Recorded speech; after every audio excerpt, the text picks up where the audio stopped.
That's most definitely what's up.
It's Patricia. I had to finish on Tan Mom. You know how it is. Hi, everyone. How are you? I've missed you. 27 years. Is that what it is? It 28? Now I'm doubting myself. Is Pennywise, is it 27 or 28 years? I think it's 27. You know, the time between, like, you know what I mean? Am I just making that up? I don't know. How was your week? It was good. Very tiring. Lots of stuff going on, but we are back. We're here to rock and roll every 28. Okay. It's apparently every 28. Okay. Well, there you go. Bite Size, what's up? That's most definitely what's up. Holla holla. Hey, what's going on, Luke? Thanks for tuning in my stream over the weekend. That's what's up. That is what's up. I mean, you know, I gotta keep up to date. You know, I gotta know what's going on. You know, I got to. And an entertaining stream too. So well done on that. Anyway, I'm here. We're back. We're rocking and rolling. We have some stuff to talk about. Last week was weird, and it's one of those things where I just am not allowed to talk about it at all. So, sorry, not sorry. But here we are. We're going to move forward. Still rocking and rolling. James Jensen. Thank you for that. I'll let it read it. Make my job easier. James Jensen donated $10 through Super Chat. That's most definitely what's up. Hey Luke, love your videos. You described Veilguard as linear open world. Would the Mass Effects games be a good comparison in that structure? Yeah, I mean, some people... Let's see, I was trying to change the screen settings so I can see more clearly everything you guys are saying. There we go. Some people at the event described it as like, or as a Mass Effect-esque in its layout. And I think that's true. I mean, basically what it seems like Dragon Age is. Where's the paint? MS Paint. There we go. What it seems like Dragon Age the Veilguard is doing is something where, like, if you think of like Baldur's Gate 3, where you have sort of the opening of the game starts here. Let me go even smaller than that. If it starts like here, you'll have some branching options for where you can go, who you can side with. Maybe you enter different paths, you know, in different ways, but you're always going to end up roughly in the same spot going into Act 2. Like, you'll have some different companions and stuff, but you're pretty much all in this little area, right? You're all centered here. And then from there, things start to splay out, and you kind of just start to weave your own story, sometimes crossing paths with other paths players might have taken. but it gets extremely varied. What seems like is happening with Dragon Age the Veilguard is something a little bit different, where they have it set up in a more linear way, where everybody's going to start on a very similar path, and you'll be making decisions along the way, you know, in here, but it'll be roughly similar. You'll be going through a lot of the same story sections as everybody else, same maps, same areas, and things like that. But you'll make decisions along the way that have import later. And it's at like big story beats where you'll see the effects of it. So like the end of Act 1, you'll see a huge divergence, or middle of Act 1, there was another big divergence where players will split. So it seems like instead of the consequence and the open world leading to things just being totally different, they're going in a way where the levels are more linear, but they can cause more significant consequence. Donated €5 Does that make sense? Super chat. Hi Luke, been seeing you streams for a time. I only watch Asmin and you. Love your vibe. Hi to all people in the chat, also from Spain. Hello. Spain. Hello to Spain. Hello to Spain. I appreciate you. Yeah, I appreciate you being here. Thank you. I have a sneeze coming, just warning you guys. It's like sitting right there. It's gonna hit me out of nowhere here in a second. I just feel it. Logan, thank you for the 2. I'm still not sold on Dragon Age Veilguard. Looks cartoony and cringe. I mean, at some point, if pretty much all of the previews are extremely positive, at some point you have to stop and ask, okay, if I'm not liking it, what is that? Why am I disconnected from the previews? Now, sometimes there are exceptional instances, to be clear.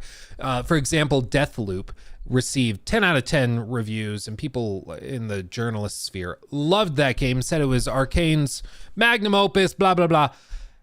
And in my opinion, it was like okay to pretty good. Like, it was probably an 8 out of 10, but calling that thing a masterpiece is hilarious. It's hilarious. In my opinion, calling Deathloop a masterpiece is just insulting to masterpieces. So sometimes there is a disconnect between game reviewers, games media, and the broader player base. That's certainly true. Is that the case with Dragon Age? I don't know. All I can do is put forward what I think of what I played. And what I played was roughly 7 hours of an RPG that I was not expecting to like very much, but that I was thoroughly impressed by. And granted, we're playing little vertical slivers, but in terms of the game, it was very, very impressive. Very impressive. Does that mean you have to buy it? No. If you don't like the art style, that's okay. Don't buy it. Nobody's forcing you, you know? It's not that, it's like, it doesn't have to be that complicated, but yeah, if you're not connecting with it, that's totally fine. My problem is when people are like trying to do the sort of Hogwarts Legacy, I'm going to cancel you for liking this thing, because it's just cringe. And even then, there's some people that are just straight up twisting stuff to try and make their point. You know, there were, let me see if I can find it. I'll just bring up this example. I think it was clips. Yeah. Yeah, like this. Look at this. So like there's screen caps that are going around of people, and I pulled it up. This is real. So one of like Asmon's editors made this screenshot, and I don't know if this is like a full-on screenshot. I don't want to do like the meta react to react thing where they show like before and after, and they're trying to compare it and I guess come to some conclusion, where they show after and then before. And even in this screenshot, they're stretching it compared to the screen cap and the thumbnail to exaggerate the jaw and make her look uglier. Like, I don't think Asmon's doing this. His editor is doing it for the clickbait. But like, I get that some people don't like the look of characters in Dragon Age the Veilguard, but faking screenshots to try and make your point clear doesn't help your argument. It actually hurts it. Like, and I would just I would hazard a warning to his editors that like stretching stuff doesn't help. And I just think, like, if you don't like the character designs, that's okay. You know, I was really excited for Tales of the Shire when I first heard about it. And then I saw the art style and the vibe that they're going for. And at this point, I'm kind of like, you know, not because, like, it also seems the game isn't very good based on previews. Some people are saying that after spending 4 hours on the demo of Tales of the Shire, I'm confident in saying that it currently feels like a clumsy, half-baked attempt to resolve the last few years of Lord of the Rings games. There's an extreme lack of substance to mechanics, characters, and even dialogue. So rather than being a turning point, it feels like another nail in the coffin. Oof! That's rough. So in addition to apparently having problems as a video game, I also just don't think the style is for me, and that's okay. You don't have to like the style. My point is just, you shouldn't have to resort to like such desperate tactics to try and prove a point. Like, I've seen the thing where people go into character creators and then they stretch it and make it look really bizarre, and they design like one of those like Dark Souls characters that look like goblins, and they're like, see, the character creator it's too woke or whatever. And it's like, guys, you just like, you tried to make the most ugly character you could, and now you're upset about it and you're complaining that they let you do that. Like, if that is not manufactured outrage, I don't know what is. You are literally making and manufacturing the thing that you will then be upset about. Like, just don't do that. just don't do that. You know, like, what are we doing? What are we doing? So with Dragon Age, I think the game plays really well based on what I've played. I think it looks really good graphically. And if you don't like the art style, if you don't like the writing, so be it. Awesome, cool. Nobody's forcing you to buy it. But I swear to God, if you come to me and like say that I've been bought off or something, like, then we have a problem. Like, shocker, people are able to like things you don't like. You know, like, it's okay.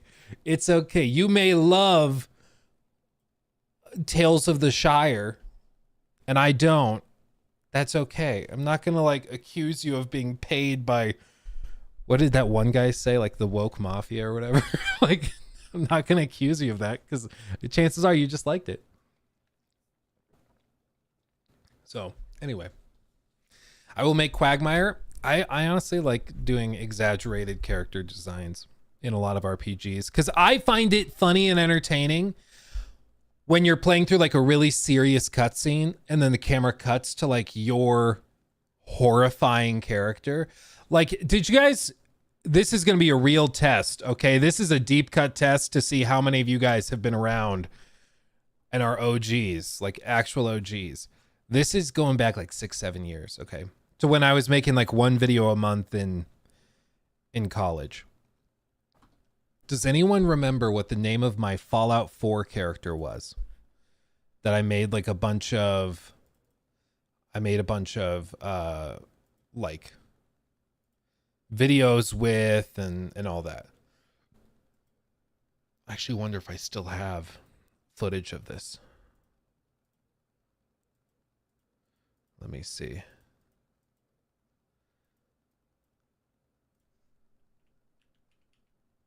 Nope, that's not it. Does anyone remember? John Fallout. John Fallout's funny. I'll give you that. Damn it, do I not? I cleared out a lot of the footage years ago. Oh, here it is. So her name, I don't remember where we got this. Her name was Raspusha. And this is what she looked like for that run that I did. So like, so if I design this character in Fallout or in Baldur's Gate or Dragon Age, and then I got upset that they let me create this monstrosity, and like, see, they're just trying to pander to third-degree burn victims, I would say that would be an unreasonable thing, or at least kind of a silly reason to be upset. Because sometimes you just make stupid characters. And honestly, I found it kind of entertaining to have these serious conversations. And I think what it was is to make her, I like maxed out the settings in almost all of the categories to just distort her face. I don't remember why we did that, but yeah, that's Respucia for you. That's Respucia. That's a deep cut. That's a throwback. Let's see. Oh geez, let me catch up on these. Astro Tutor, thank you for the 139. Casey Roberts, thank you for subbing with Prime as well. Appreciate you for that.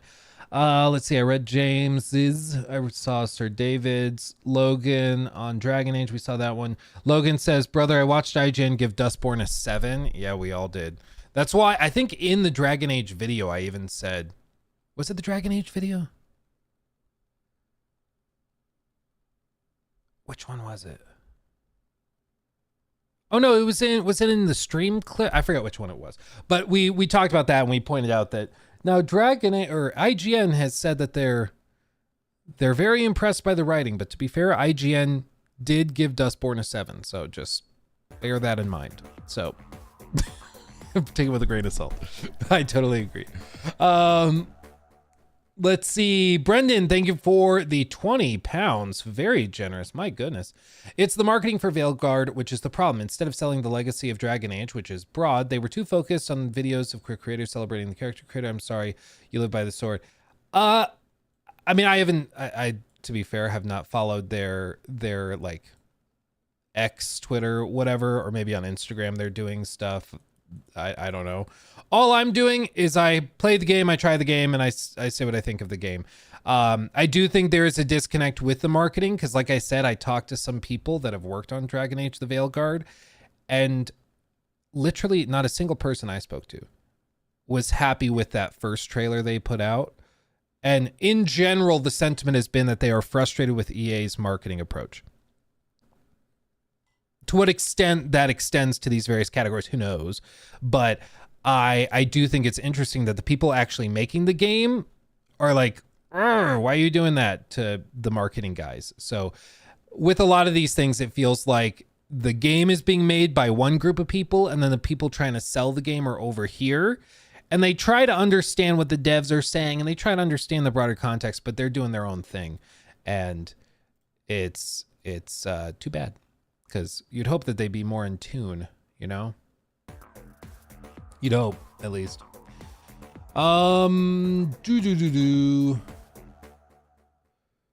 Let's see. Josh, thoughts on Concord's fail leading to $700 Pro? I mean, that $700 price point was established way before Concord. That was not a response to Concord. In a way, you could sort of say it, because like the reason why Concord costs $40 and the reason why the PlayStation 5 Pro costs $700 is because their margins are so small. And the reason why their margins are small is because they've been wasting all this money on live service stuff that hasn't made any money. So they like sort of, it's because of Concord, I guess, but it's not just Concord. It's because of buying Bungie. It's because of buying all these other studios like Haven. It's because of spending $200 million on the Last of Us online game only to cancel it and walk away. Like, they have wasted so much money that now Sony execs are like, what the hell are you doing? Make more money, please. And so now, as a result, they're making these decisions to like try and squeeze every penny out of everybody they possibly can, and you're seeing the effects of it, not just with Concord but also with the PlayStation 5 Pro and separating everything out.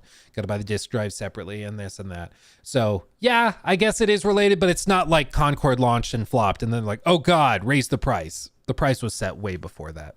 I think that's the whole thing.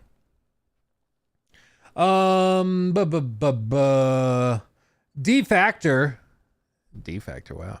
Thank you for the super chat. Hey Luke, have you seen the latest Yakuza trailer? How do you think our RGG studios are able to make banger after banger games year after year or every year, while other studios struggle to make a single good game in 5 years? I think we actually have like an article on I think we have an article on this, but basically I remember they said there was like an article that came out roughly around the time that it launched, Yakuza, that is the most recent one. And they said that part of the reason they were able to do this because they have an iterative design philosophy, which just means that they take what they have, add a little bit, refine, move to the next game, add a little bit, refine, move to the next game. And they just do that slowly and slowly over years and years. And it allows them to make games quicker. It allows them to steadily improve it. And it means that each game is not like a huge leap forward. Usually it means that they're smaller incremental improvements, but it means that they're not trying to reinvent the wheel every time. From Software is another example of a studio that's really good at this, where like Dark Souls to, I guess technically it was like Dark Souls to like Bloodborne to Dark Souls 3 to, because they didn't technically do Dark Souls 2, I think, but you get what I mean. Like they have steadily improved the formula over the years until it reaches a magnum opus with Elden Ring. And I think there is something to be said that iterative process and iterative philosophy clearly has really good results without a lot of downside. And the other side of it is as development time for AAA games continue to stretch on, games like Concord become victims of the time spent in development rather than benefiting from added time. And this is something I want to talk about later in the stream, because I do think a lot of these games would be better if they were not given such big budgets and so much time. It reminds me of like the South Park thing, where there was a documentary that aired years ago called 6 Days to Air. Has anyone in chat ever seen that? 6 Days to Air? It's fascinating.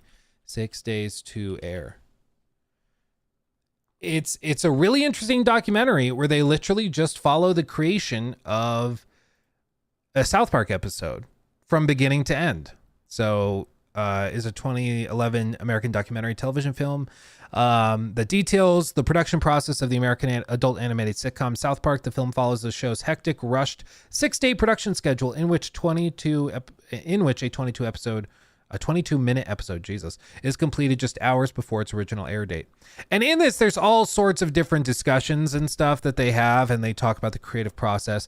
But the main takeaway is they're like, we just don't really have time to have writer's block or to entertain bad ideas. Like, we have ideas we throw out and we have to make them work and we make them good. And there's no time to just spin and be safe or lazy. Like, you just get in the groove of it. And it's kind of the opposite of what you would think. You'd think if you were really rushed, you would just be doing the safest things constantly.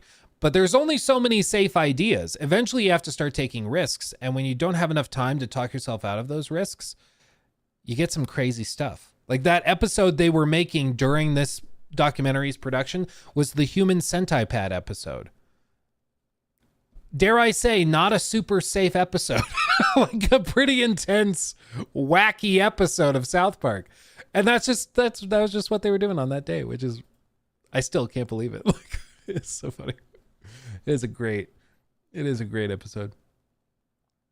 Yeah, that's a great one. And I mean, it's also funny because they talked about how, like, I remember, I think it was Trey Parker. He was saying how they were, like, he was horrified at the World of Warcraft episode that they did. He was calling the producers at the network, begging them not to air that episode because he thought it would be the end of South Park. Once and for all, South Park is dead. He ruined the show. It's all crap. And they ended up airing it. They're like, sorry, we have to air it. We don't have a choice. And it ended up being one of the cult classic, like, all-time best episodes. But he just, like, they just had to put it out there. They had to kind of just make it happen, figure it out. And I think that that's something we had back in the 360 era, the PS4 era, even to a certain extent. And it's too bad. It's too bad that nowadays a lot of that just free form creativity seems to have been lost a bit, you know? It's too bad. But to go back to the Yakuza thing, I think there's just a real benefit to being iterative in your approach and not trying to reinvent the wheel every time. Even sitcoms, I mean, following the South Park example, even sitcoms follow that example where they just have this set of characters that everybody knows and loves. They have the settings, they have the premises that are often recycled and can be repurposed. And then they just play with the formula and the mixture to make a new cocktail every single time. And I think that that's one thing that RGG is really good at. And I think other studios could learn from it. Logan, she goes by X now. Stop dead naming her. Yeah. Dude, if we reframe the discussion over Twitter/X into that would actually be kind of funny. Because I think a lot of people would then be like, oh yeah, you're right. It's X now. We have to do that. Shabley, thank you for that. Hi, Luke. Have you seen the AI Mark Cerny PS5 Pro Concord tax video? Please watch if you haven't. Super funny. Thanks for all your content. That sounds like something made by what is it? Crap, I'm banking on the name, or I'm blanking on the name. PS5 Pro tax. Unscripted, I was going to say. Yeah, it sounds like an unscripted video. I was trying to think of the name of the channel. Unscripted is awesome if you haven't seen these videos. I have not seen this, but I bet it's hilarious because everything they do is freaking fantastic. Let's do this real quick, Jacob. News segment. If you haven't seen these are honest con videos where Unscripted, the one and only YouTube channel, goes in and uses AI to repurpose videos and audio to make them say what they really honestly probably meant to say. So this is the PS5 Pro Honest Con, what they actually should have just come out and said. Let's see.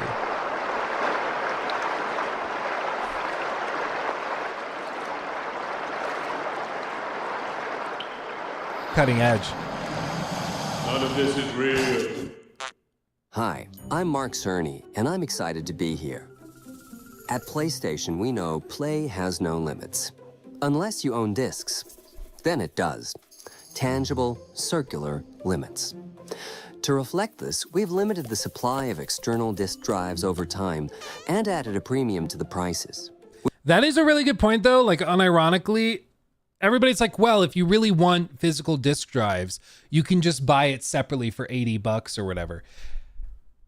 But nobody is saying, like, they have to have permanent, like, max supply. They can make 5% of the total, like, supply that they sold in PS5 Pro units. They can make only 5% capacity for disk drives, and then if you want more, it's just sold out. You have to buy it from scalpers. Like, nobody's saying they have to have it permanently in stock. They got around that loophole pretty easily, because let's be honest, the only reason a disk drive is even there is to avoid lawsuits for, like, monopolistic behavior with the PlayStation Store. So I still think it's, like, pretty scummy. Let's just be real. Which means we had to jack up the price of digital games to match, even though there are no pesky manufacturing costs involved, like a disc, case, or original artwork. Also, you wouldn't complain about being charged a premium for your precious hard copies. You're welcome. Once upon a time, game devs and publishers were happy to make a couple $1,000,000 for a finished product. But the dreams of the developers are bigger than that, and the publishers are even bigger. And that leads to an aspect of modern gaming that we're all familiar with. Blockbuster bloat. These days, just like the movies, games take a ton of money to get made. Only douchebags have that much ready money to invest, and they want it back with a hefty profit after. So suddenly, every game has to succeed. Bigly. And you have to listen to the douchebags' ideas.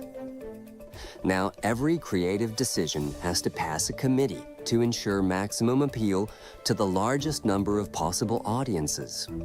Unfortunately, when appeal is your only goal, satisfaction often falls by the wayside. True. You might be thinking, You're right, modern games already look great.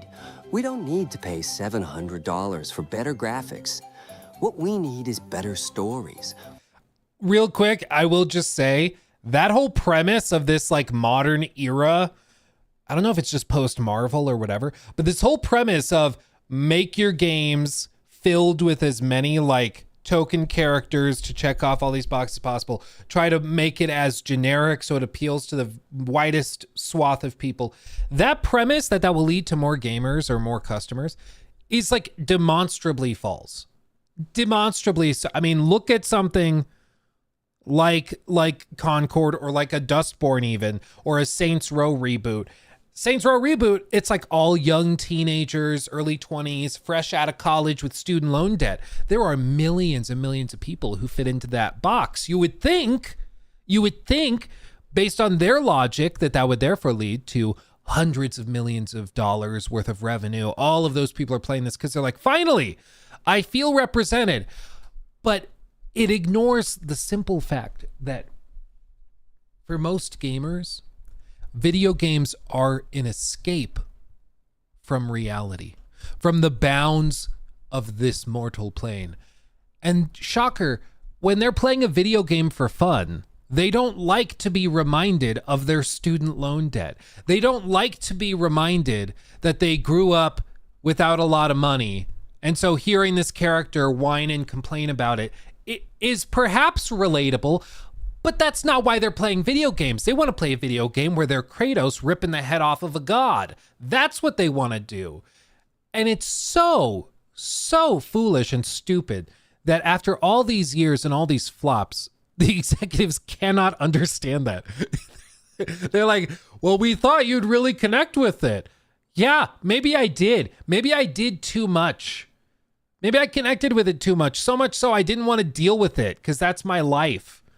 Or because I went to college with those types of people that fill out the cast of Saints Row reboot. And it was one of the most exciting outcomes of graduating from college. Not the degree, sure, that was a nice bonus, but getting away from those types of people, that was the real victory, I'll tell you what. More creative gameplay and more affordable games. We need passionate game developers who love the art of gaming, not just those driven by profit. I say, fuck that noise. It's not $700, it's $699. Bro, no one is holding a gun to your head. I'm sure an Xbox Series X will run GTA 6 at 60 FPS no problem. Just kidding. It won't run at 60 FPS on the PS5 Pro either. My point is, no. Yeah, I think that's a reference to the Digital Foundry guys. They said and pointed out very fairly, like GTA 6, all Rockstar games are CPU bound on consoles. That's what limits them. It's the simulation of the cities and the NPCs and stuff. And cranking your GPU doesn't actually fix that, you know? Like it just doesn't. You can maybe have higher res textures. You could have maybe better ray tracing and stuff. But if the simulation of the NPCs in the city happens 30 times a second, if it's only 30 hertz, without upgrading the CPU by like double, it won't magically fix that. And so you're still going to be stuck at 30. So all these people that are like, yeah, the PS5 Pro doesn't make a lot of sense, but when we could play GTA 6 at 60 frames, it'll make sense. I'm like, I hate to tell you, you might be a little disappointed. Nobody is forcing you to buy this console, okay? This is for the 5% of gamers out there that have enough money to enjoy the deep background of their games. And yes, you'll have to upgrade your screen before you can appreciate it, and they will. I'm fucking Ahab, son, and we're here hunting whales. Some people don't want to change their lives. What a tag. We need that on a t-shirt. Unscripted, sell that. I will buy that t-shirt. I'm fucking Ahab. Some people just want to escape them. Oh, man. You see, the only truly limitless things are cancer, your collective wallet, and our desire to dive in there and swim around like Scrooge McDuck. It's what we call the Big Three. And with the Big Three involved, the results can be pretty amazing. Which brings us to our new guiding principle. Pay has no limits. Do you want to go through all that hard work, the brushing the teeth and wiping the ass of your soul so you can actually have a nicer life? Or do you just want a shiny digital world where you can go to admire the ray tracing when your real life gets too real? Removing that decision, or at least narrowing that divide, is one of the key targets for the PS5 Pro. There's 45% more compute power than the PS5, but we made it 75% more expensive. It's $500 for the hardware with the $199 Concord tax. If we sell just 1 million units, we'll almost fill the Concord-shaped hole in our corporate hearts. You mofos are gonna pay for that situation one way or the other, and the PS5 Pro can make a real difference. Also, that 45% compute is only in the GPU, so your CPU is still gonna bottleneck anything more resource-intensive than 2019's Control. That's a good graphic, yeah. Speaking of, let me wrap this up by giving you a quick look at a number of games running on the new console. Behold, the wonder of our new pisser technology. Pisser. Enhance. Enhance again. Enhance again. Pisser. Enhance. Enhance again. See that? It's as crisp as a $699 bill, baby. Simply put, the PS5 Pro comes in at only $699. Oh, I love this. Sure, your disk drive is another $80. We always display it vertically in our advertising, so you're gonna want the vertical stand for another $30, and that's only $809 all in. We know it sounds like a lot of money just to fight Consort Radan at a reasonable frame rate. But we're only doing this so when we announce the PS6 is $999, no disk drive option, featuring digital-only, online-only versions of the games you already love, with new, always-on DRMs implemented that could shut down at any time we deem fit in the future, it'll be less of a shock to your system. You'll own nothing and be happy. Mr. Bean reference? Sony. Wow. For the payers. As if the video wasn't good enough already. Power buttons sold separately. What's funny, this logo for the payers, that is unironically like basically the logo for Fair Games. Like, I'm not even joking.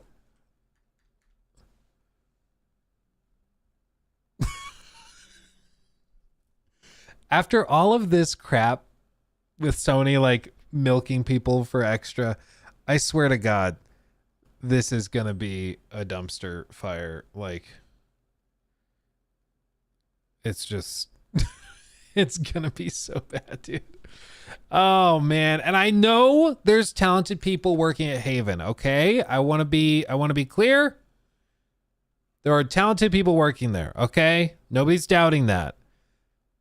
But if it looks like a duck and quacks like a duck and smells like crap, I'm going to tell you that. Like, and that Fair Games looks like it smells like crap. Maybe the trailer, when we actually get gameplay, will blow us away and we'll all change our minds and repent to Almighty Lord Herman Holst. But I have a feeling it's not going to do that. Maybe. It's possible, but also maybe not. Just a moment, everybody. My wife is calling me, and so I will go on a BRB screen. I'll be back in like 2 seconds. I feel okay. I'll be right back.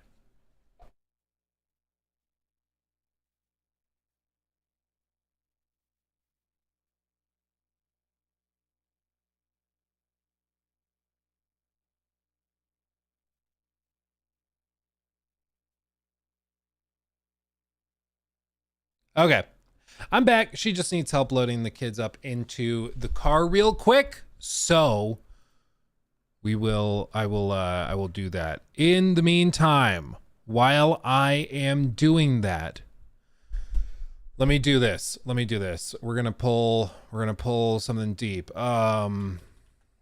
Do here. I'll play this while I just get up and go do that, okay? Here. Okay, I'll be right back. the asylum. Never alone in the asylum. Anarchy ruled, it was wild, but through it all you never smiled. Joke's on you, I'm in your head, so look who's laughing now.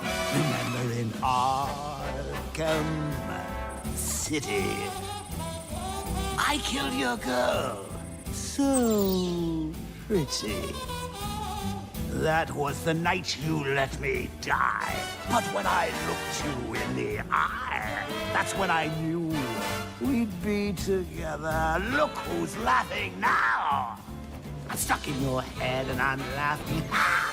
I fill you with dread and I can't stop laughing. Your parents are dead and I can't stop laughing. What else can I do? Now I'm part of you. I am the clown, prince of crime. And we've had a hell of a time. You're part of me, I'm part of you. And now there's nothing left to do. I just can't wait till I'm in control. Who'll be laughing then? I drove you round the bend and I'm laughing. I'm with you till the end and I can't stop laughing. I killed all your friends and I can't stop laughing. Oh yeah. Think I can taste your fear. Now that my time is near. I'm in your blood, I'm so alive. I only wish you'd let me drive. It won't be long till I make you kill. Who'll be laughing then? Barbara's dead and I'm laughing. Ah! Jason Todd's dead and I can't stop laughing. I'm even dead and I can't stop laughing. What else can I do? Now I'm part of you. I drove you round the bend and I'm laughing. I'm with you till the end and I can't stop laughing. I killed all your friends and I can't stop laughing. I'm cock-a-doodle-doo. All because of you. I'm stuck in your head and I'm laughing. Ah! I fill you with dread and I can't stop laughing. Your parents are dead and I can't stop laughing.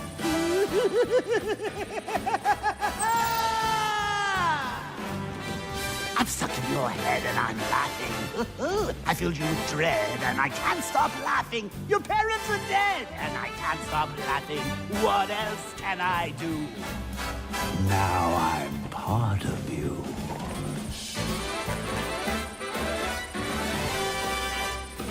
That's all the bombs disarmed. Time to take down Charisma. Let's go again.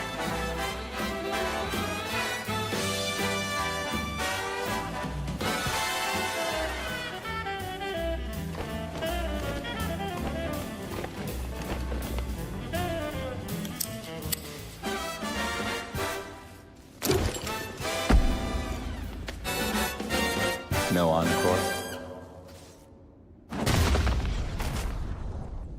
And he's a professional singer? Even Alfred sings better than this guy. Good work, Robin. No problem. Call it my contribution to music. Let's get Golden Tonsils here back to the cells.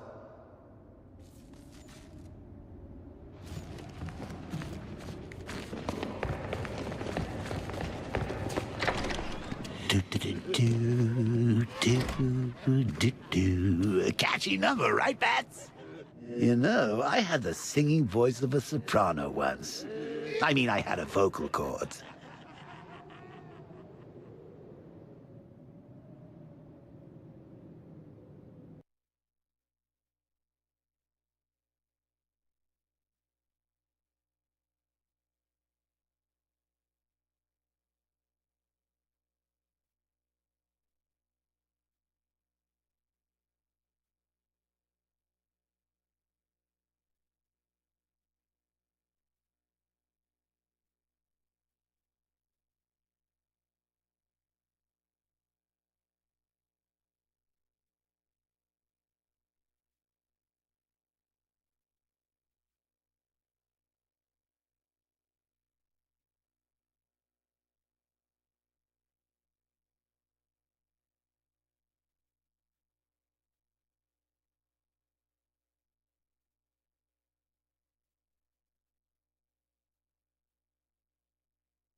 Okay, I'm sorry. I'm back. Oh, it took a little more than a couple of minutes. I had to help Lucky go to the potty and then get in the car. It's a whole thing. Okay. Anyway, we're back. We're back. When duty calls for daddy to do stuff, I gotta do it. What was I even saying before I left? Probably something about Concord and the PS5 Pro. I don't remember. State of play announced. Let's see. State.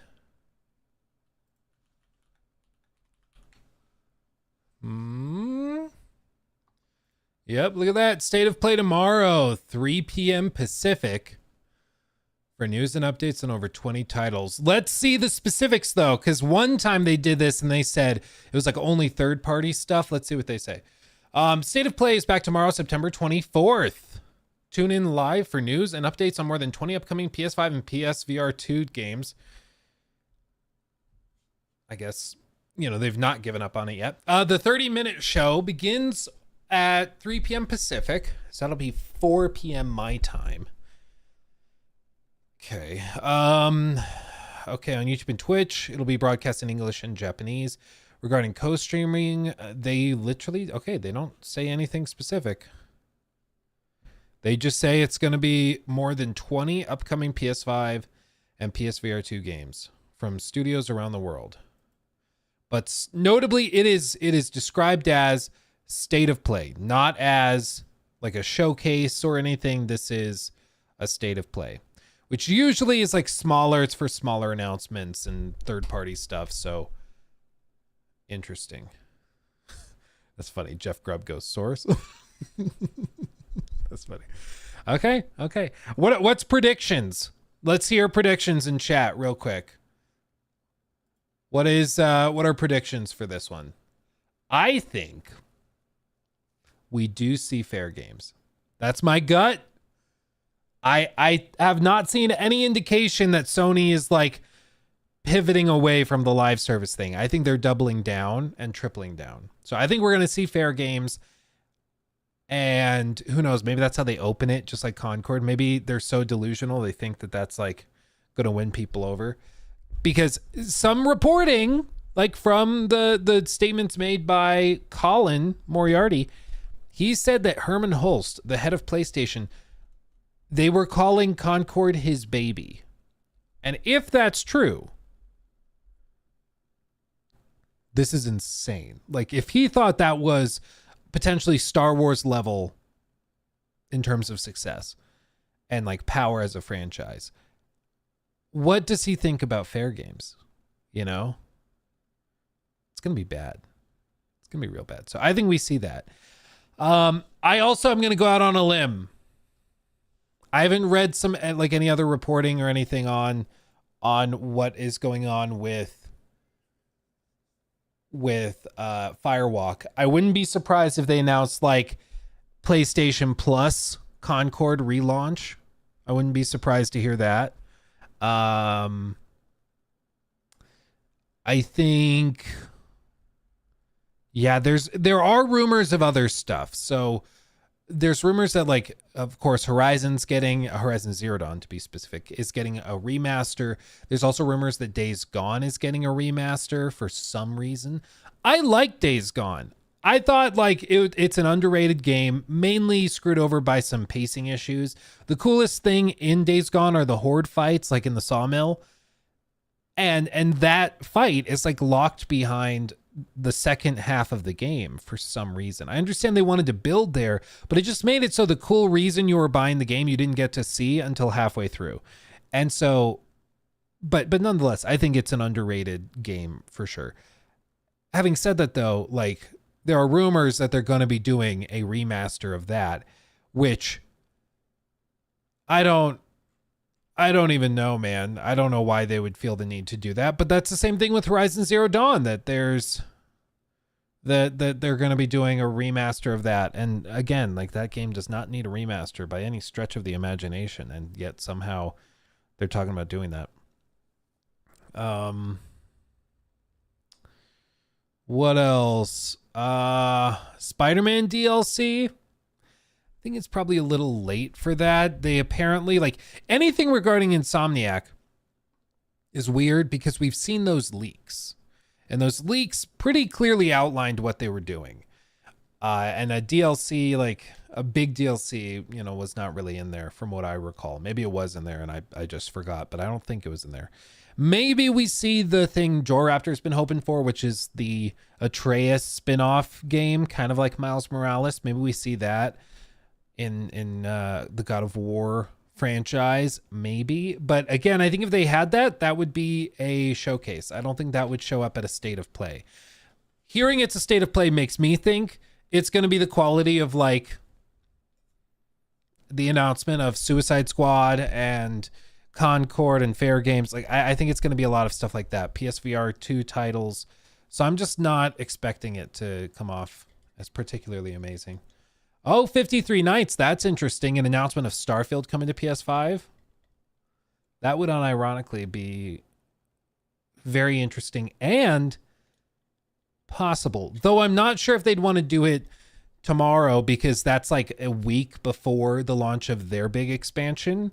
Unless they were launching the expansion and the game on PS5 on that day, which they could be. Maybe that's why they haven't really done much else for the last year. Maybe then that could explain it, but it's possible. I think we all know they're going to be bringing Starfield to PS5. It's just a matter of time.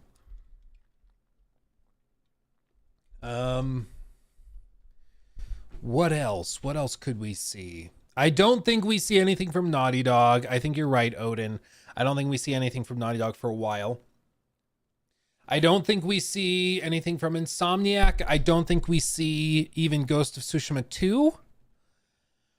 Because again, all of those are big games. I think all of those would end up at a showcase, not at a state of play. So there's that. I will also say, I was speaking with a head honcho at a big gaming, like, marketing department recently, and I asked this person, like, what their thoughts were after Concord, after Suicide Squad. Like, what are people at other companies talking about internally after seeing those colossal flops? And it was really interesting because they basically, like, paused and thought about it. They're like, it's something we think of and it's something we talk a lot about because we're all trying to see why those failed and avoid that, right? But after a moment of thinking, they said, I think the biggest takeaway is that if you give gamers enough time to be upset about something, they will find something to be upset about. And so we need to do faster marketing cycles to eliminate that potential problem, which I thought was interesting. Basically, the idea just being, if you can shadow drop a game, that will give your game way more chance of success than if you let it market for like a year and let people just get upset about it. I mean, look at Dragon Age. There's, in my opinion, a lot of people that are perhaps upset or don't think it looks good for valid reasons. Maybe you don't like the art direction. Maybe you don't like the more linear approach to level design. That's all very legitimate. Like, if you're not going to play the game because you think the butt slider doesn't go big enough, I think that's a stupid reason not to play a game, but that's just me. And so maybe, you know, the approach actually is legitimate to just be like, hey, well, we'll just not give people the chance to be that upset about it. We'll just streamline the release schedule and just pump it out faster. Maybe that's how you do it. It's not a bad idea. As for... yeah, Fair Games gameplay reveal. Yeah. I mean, the thing is, like, there is... talk about a disconnect. Fair Games, the studio behind it is called Haven. Haven is, like, big in PlayStation. They are calling this one of the, like, most important studios that they own internally. And it's because they have this, like, cloud tech. It's like their whole thing. They have a bunch of people from Google working there. And so this, like, Haven, if anything, is more about the tech than the actual game itself. So what Haven's goal is to create tool sets and stuff that can be used for something like Fair Games, of course, but they also have tech that made PlayStation really excited that should accelerate game production with things like, you know, cloud development and being able to scale things across multiple studios. Kind of similar to what some other big studios do. Like there was the announcement recently that Battlefield is being made by like 4 teams. That's made possible by cloud engine tech. Same thing with whatever it is, Call of Duty being made by like 4 different studios at the same time. You know, that type of tech is something that PlayStation has historically not really had. They've had big studios that are really good at making stuff, but they kind of are all concentrated in one spot. And Haven's goal is, and one of the advantages of them apparently, is the tech they have to empower studios to scale even across the planet without having to, like, I guess, worry about that type of thing. So Haven is, they view as like a strategic asset, not just a studio. So even if Fair Games flops, I don't think they're that worried, because one of the key reasons they like Haven and bought Haven was for the tech that they have. Whether that ends up being valid, I'm not entirely sure, but I do think we see a Fair Games reveal or something like that. I think we'll see something live service related, whether that's an announcement of a relaunch for Concord or something else. I'm not sure, but I do think we'll see a doubling down of it. I do think so. Lego Horizon, maybe a trailer or something for that. I wouldn't be surprised to see. Death Stranding 2, again, I think that's just big enough that you could probably get away with doing that at a showcase. But maybe that is something that they show just because they're like, we have some stuff. We know Kojima has been working on it, so he's got something working. Resident Evil, I think we see that next summer. I mean, maybe they reveal it, but I think they wait. Dragon's Dogma DLC, oh, maybe. Marathon stuff. Well, Marathon, I mean, time will tell, but there are insiders claiming that we won't be seeing anything until 2025. Like no significant reveals. So no like big gameplay trailers or anything like that.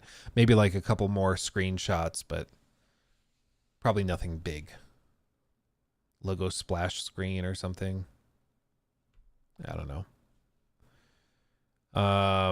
Devil May Cry, yeah, maybe. There's plenty of stuff, but I think that chances are what they show is going to be kind of underwhelming. I don't think they're going to have any big slam dunk blowout surprises. I think that they're going to be showing PSVR 2 stuff. I think they'll show some live service stuff they're working on. Probably more trailers for stuff that's already been announced.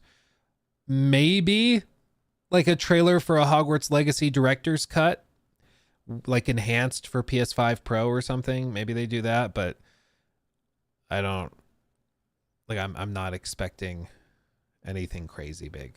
Yeah.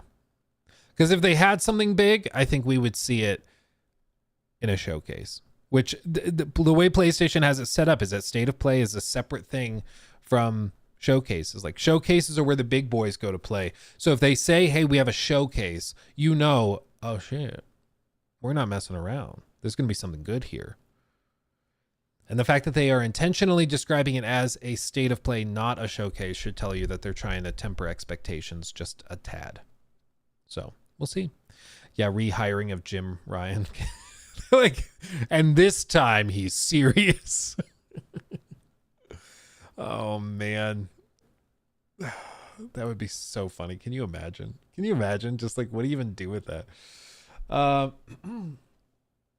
Let's see. I am way behind. You guys have been incredibly generous with super chats and stuff. I got to catch up on these real quick. Sayura-san, thank you for subbing with Prime over on Twitch. Blue Nile also, thank you for 2 months.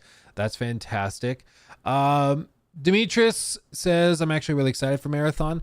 We'll see. I mean, that we have this article describing some details, even how the heroes will work. So we'll talk about that. we'll talk about that, because I think it's like, does it sound bad? I don't think it sounds bad. Does it sound worth like 40 to 70 bucks in the modern marketplace? I would be surprised if it is, just because, you know, $40, $50, $60 multiplayer only stuff is a tough sell. Sometimes it pops off, like with Helldivers, but Helldivers popped off because it was a phenomenon, and I don't know if Marathon is going to be a phenomenon. Part of what helped Helldivers was that nobody really knew about it until they heard that it was awesome, and then everybody bought it. With Marathon, a lot of people have heard about it, and they've heard kind of conflicting things as to the studio behind it having troubles, and the directors and the designers having to step down for misconduct. Like, it's not exactly had amazing press so far, and I think that could hurt it. Ultimate Onion, Luke, are you going to the Game Awards in December? No. I'll be real. After Summer Game Fest, when I went to the live show, I don't think I'll really go to those types of shows in person unless I'm like involved somehow. Because the guys, like everybody around me was just the most toxic, like TikTok type person ever. There's people on their phones, like filming stuff during the showcase when they're trying to show and reveal games, talking full volume. Oh my God, guys, I cannot believe that this game was just revealed. Look at it. Infuriating. Drove me crazy. Behind me, there's guys talking the whole showcase after they show something for Street Fighter, like M. Bison or whatever character reveal it was, talking the whole game or the whole rest of the show about how amazing the combos looked, and how, oh, when I fight online, when I do ranked, I do this and this moveset, and then I do a drive, rush, reversal, whatever. And I was like, shut the fuck up. Shut the hell up. I just wanted to scream. It was insane. It's like, we're here at this event to watch the people on stage reveal games and talk about games, and these people would not shut up. Even at, like, I went to, like, the Ubisoft Forward thing at that theater, a beautiful, like, Aztec theater that they have in Los Angeles. Beautiful theater. And they announced to all of the people seated there, don't film on your phones during the showcase. Don't. You're going to get footage of it. You'll get the B-roll in amazing quality. It's being live streamed. Everything you see will be made available to you. Please don't disrupt the showcase by filming on your phones. You know what they did the second the show started? Everybody's phones come out. They start standing up, blocking people's views and filming it for TikToks and stuff. And like at one point they told one guy off, and he's like, well, I got to get that content, man. And then they all start chuckling about it. It's like, that's a great way to never get invited back. Like, I can't stand that. I cannot stand it. And that's like, there are some TikToker guys that are beautiful people and work their asses off and are respectful and very, very nice. Unfortunately, I'd say about 85% of them are like that and are just disrespectful, obnoxious, and don't care what they're told. They just want to get that content, and it drives me crazy because it gives a bad name to the guys that do a good job and are professional about it. You know, there's some very good guys that even pop into chat every once in a while and are very sweet and work their asses off and give TikTokers a very good name. But there's a lot of them that are like just the most obnoxious people you could possibly imagine. So those people tend to get attracted to those types of shows and swarm them. And I can't do it. So I'd rather watch it on stream with you guys than go in person and then have a migraine by the time it's over with, you know. As much fun as it is to feel like super important, there are some guys from some of these outlets, these gaming outlets, that you would definitely have heard of, that walk around these press events like they own the event, even though nobody has any idea who they are because they're all like 40 to 50 years old. But they like cut people off in line and are just like, again, obnoxious. Like, it's just a boys club. It's really, really infuriating, but it's a whole thing. The live events are cool. They're cool. It's some of the people that drive me crazy. but it's also because I'm kind of like a boomer and I'm like an 80-year-old man, you know, where I'm like, sit down, put your phones away. You know, it's just, it's stupid. Yeah, it sounds like Ryan McCaffrey. Oh, is that the IGN guy? No, I think he might have even been at this Dragon Age event. He seemed very sweet. He seemed like a very nice guy. No, I'm not talking about him. I think he seems very nice. Maybe he's not. I just don't know him, but from what I saw of him, he seemed nice. Do people shower at those events? Yeah, like the influencers and TikTokers. Yeah, no, they do. They do.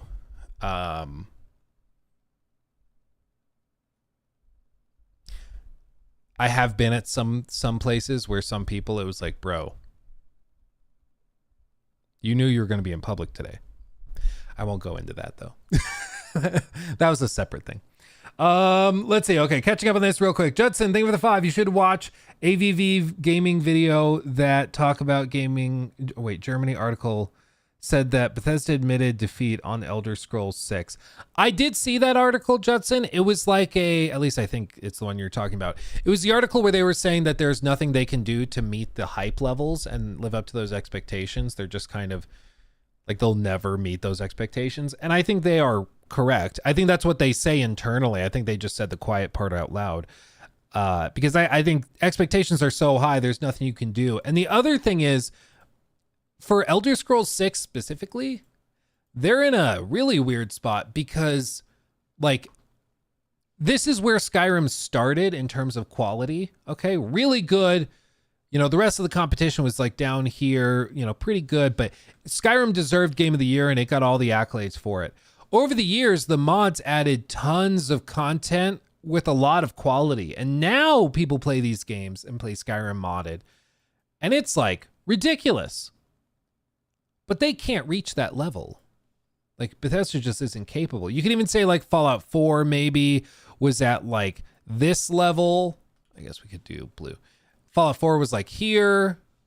And then like Fallout 76 was perhaps down here. But then, you know, Starfield maybe is even here. But they're never going to be able to reach the same level of expectation people have for Skyrim, whatever follows Skyrim. Like, because their impression of Skyrim is the modded version that's been built up over a decade. And so there's just nothing they can do to reach it. I feel for them because there's just nothing you can do. They're screwed. They can make a decent game, but I think people are expecting a masterpiece. And they're going to be releasing it right around the time when The Witcher 4 is launching. And I guarantee you, Elder Scrolls 6 is probably not going to look that technologically impressive next to that game. That game will have all of CDPR and also all of Epic games behind it. Because it will be the standard bearer for what the Unreal Engine is capable of. Just like NVIDIA getting behind CDPR for showcasing ray tracing and stuff in Cyberpunk, all that money, all those resources are going to be poured into The Witcher 4, and it's going to make the creation engine look even more outdated than it already is today. So I will just say it's going to be a whole thing. That's going to be very entertaining. Wait for the Bethesda channels to cover that one. It's going to be really funny watching the cope. Rango, thank you for that. Do you like State of Decay? Looking forward to 3. I do really like State of Decay. It's one of my like guilty pleasure games. And I'm also looking forward to 3. I hope we get some bigger reveals and deep dives in it. New Starfield anime on Bethesda's channel. Yeah, it's interesting that they're doing that. They did that with Starfield when it launched. I haven't watched it because I saw it went live like right as I was about to go live. So I haven't watched it yet, but maybe it's good. Some people really like the one they did for the launch of Starfield. Dalton, thank you for that super chat. Luke, can we talk about Fair Game $? I've been dying to talk about Fair Game $. I think I actually accidentally did after you sent the super chat in. Yeah, that's one that I think we'll probably see tomorrow. I would genuinely be surprised if we don't see it tomorrow, because I think that's the next lamb being put up for slaughter, from what I can tell.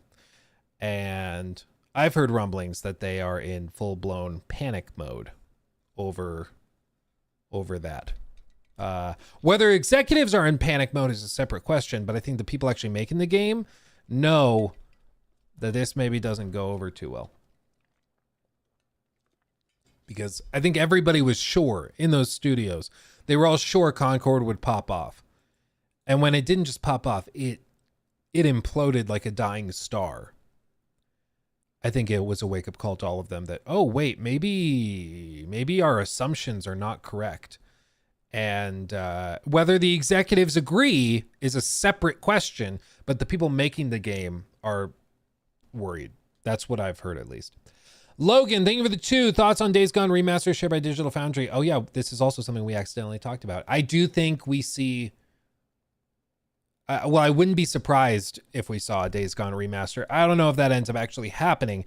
Let's be honest, it probably doesn't really need to happen, but I guess we'll cross that bridge when we come to it. I swear to God, if it's like $70 and it's just like a slight reskin, I'm going to lose my mind. If it's like a $10 upgrade and it actually greatly improves performance, maybe. But even then, I'm pretty sure, doesn't Days Gone, correct me if I'm wrong, guys, doesn't Days Gone currently run in 60 frames, like at 60 frames on PS5?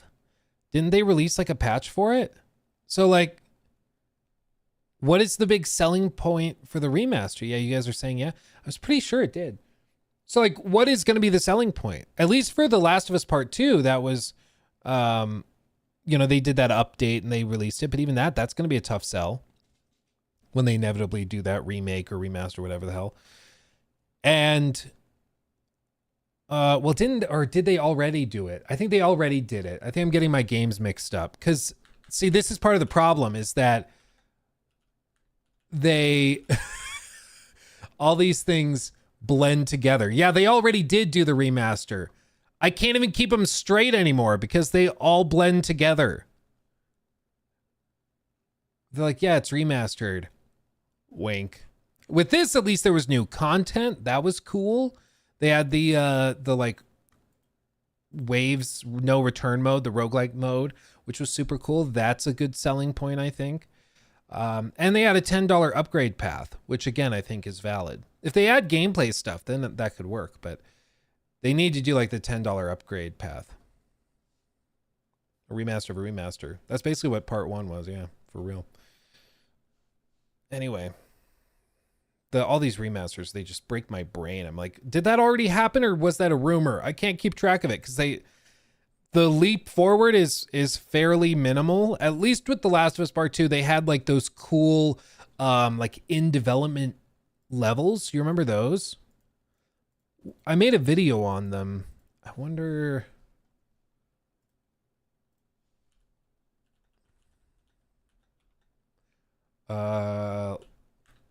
Unfinished levels.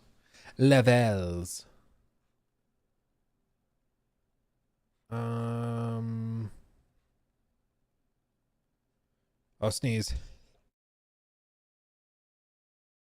Oh, that came out of nowhere. Oh God. Oh, good morning, America. Yeah, Lost Levels. This is it. Luke of the Past. The Lost Levels. Yeah, this stuff where they have like the gray box levels where you can walk through, and these are like cut scenes from the game. Like, I freaking love this stuff. This was so cool because it makes you appreciate parts of the game even more, to be like, I didn't even know this was in here. I didn't even realize. This is awesome. So if they do stuff like this for Days Gone, cool. If they do stuff like this for Horizon, cool.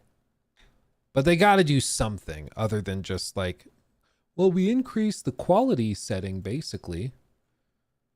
So time will tell. Time will tell. But yeah, the remaster thing is it's already a bit out of control, but I think it's only getting worse. Dwight, thank you for the 5. Luke, what do you think about MSI, PSU, new power connectors for GPUs, either twin GPUs or possibly a monster power for an upcoming RTX 500 series? I have not, I'll be completely real. I've not heard anything about that until this super chat. But if they are introducing new like giga powered power connectors for GPUs, that gets me excited because If Nvidia comes out and they have like the 5090 and it can do like whatever insanity, you know, it can basically do ray tracing overdrive without upscaling or whatever it is, I'd be down for that. I know I'm part of the problem, you know, climate change, whatever, blah, blah, blah, but I'm not too worried if my GPU sucks more power. I'm one of those people, and I don't know if you guys are like this. I go into my power settings and I set it all to performance. I don't need the power saving stuff unless it's like a laptop, you know, but if it's my desktop, I've just accepted that this thing is basically a space heater and it's going to suck up power, and that's just what we're doing. You know, I'm here to play games and this is what we're doing, you know? It's not going to be power efficient. I get it, but this is just what we're doing. So if they have introduced that, it means they're prepping for like a 50 series or 500 series or whatever. I guess it would be 5,000 series. I'm down for that. That would be awesome. Because it's about time, right? Probably early next year, middle of next year, we probably hear about it. I would guess. Blake, thank you for that. Having characters be relatable doesn't mean the characters are good. I relate to the plot in Halo Infinite, but he's annoying. I can't relate to Master Chief at all, but he's one of my favorites. Yeah, no, I agree. Just because you can relate doesn't mean the characters are good, whatever good means. But I think perhaps most importantly, just because you relate to a character does not mean that therefore you'll want to spend time with them. You know, that's a different thing. You know, I may relate to somebody who in a video game is like a content creator or an influencer, whatever the hell. That doesn't mean that I'm going to want to play that game and spend time with that character, because like you say, it doesn't mean that they're good or interesting people. It just means that they have this trait that fits with you. But the premise that so much of the stuff has been built on is that if you can relate to one of these characters, you'll therefore buy the game and play through the game with them. And that's demonstrably false. Like, people straight up just don't do that. They don't connect with it. Gordon, thank you for the 5. Any chance we see a Bloodborne remake from Bluepoint? That's all I want. They have been very clear they are working on something new.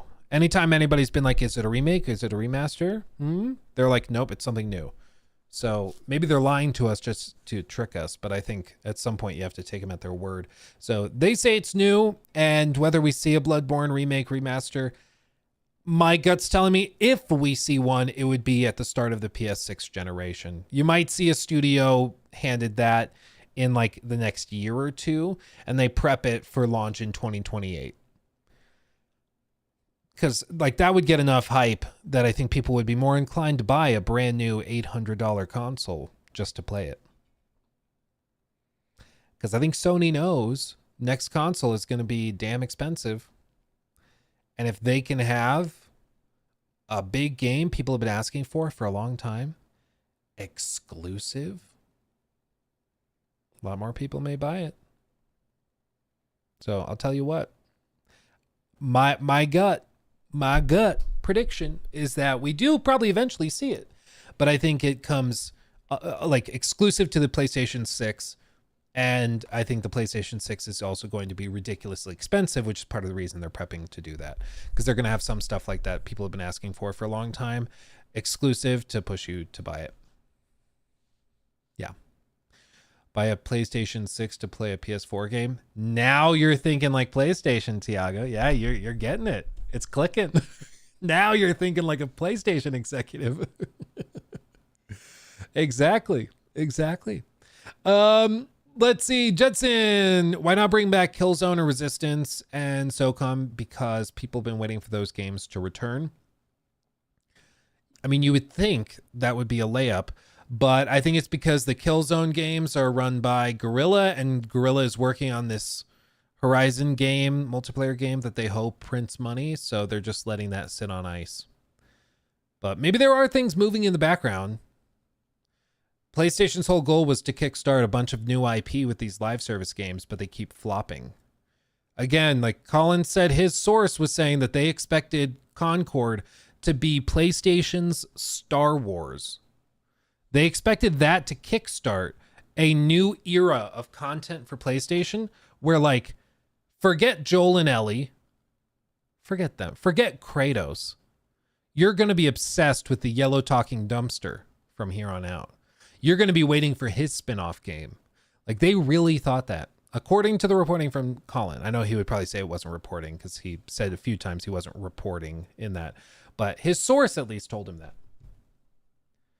which is baffling. Baffling. Let's see.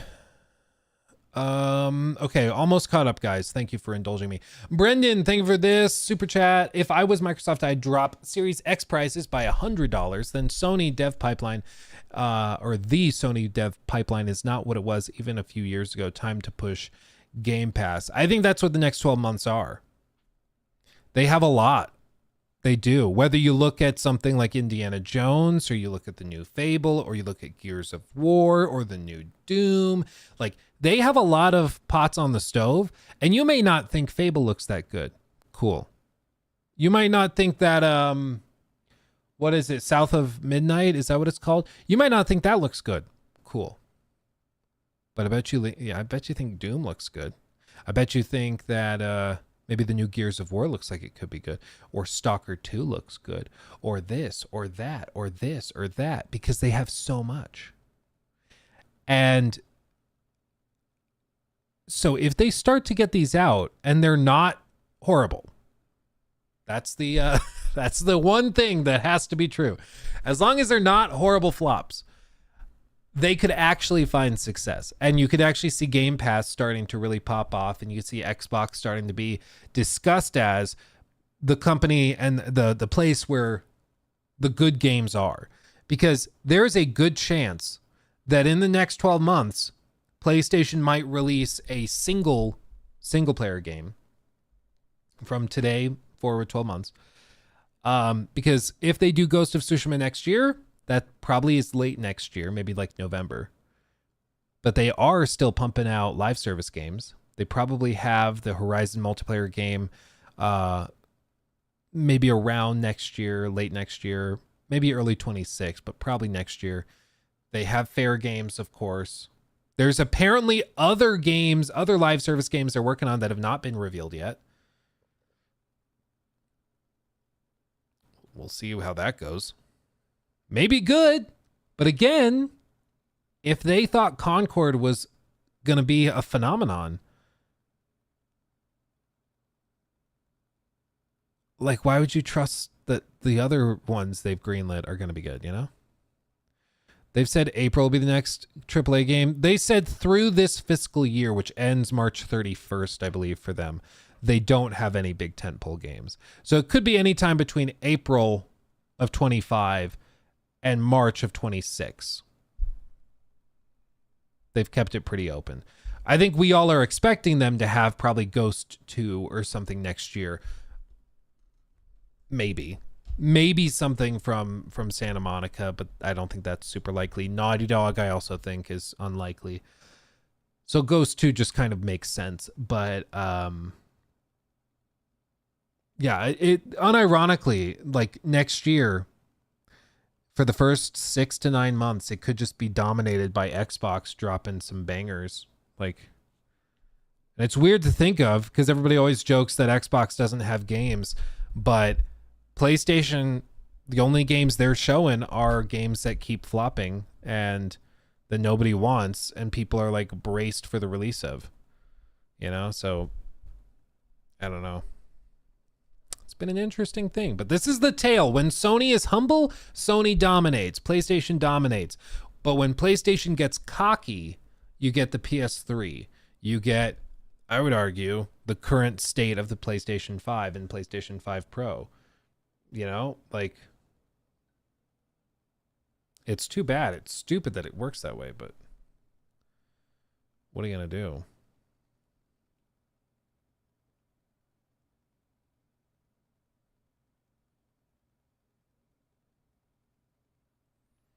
I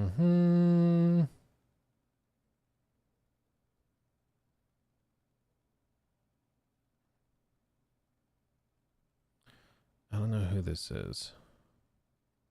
There's a lady at my front door. They've been doing like political canvassing stuff.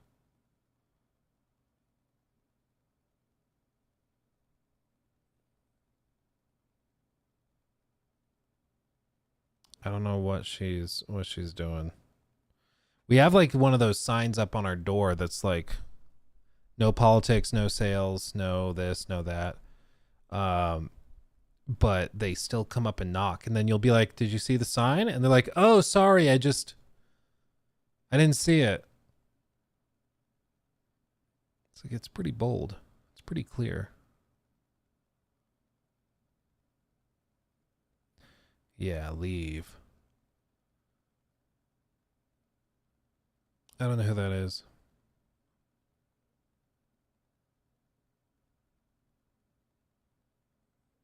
I mean, she's headed out. Yeah. Okay. Do you, lady?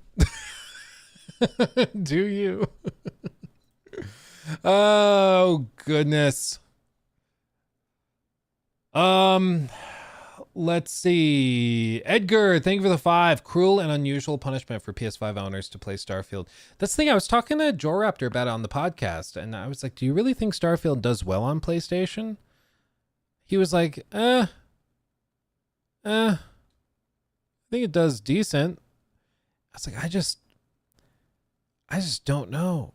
I don't know if it actually does. Like, I'm sure some people would buy it. Some people would play it, but it's not like Starfield, even on the Xbox platform, has had overwhelmingly positive reviews and stuff, you know? Like, some people liked it, sure, but I just can't imagine it.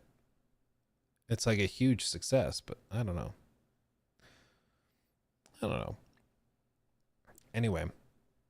Logan, thank you for the 2. Are you gonna review Dragon Ball Sparking Zero? No, but I think I'm gonna be able to convince Joraptor to.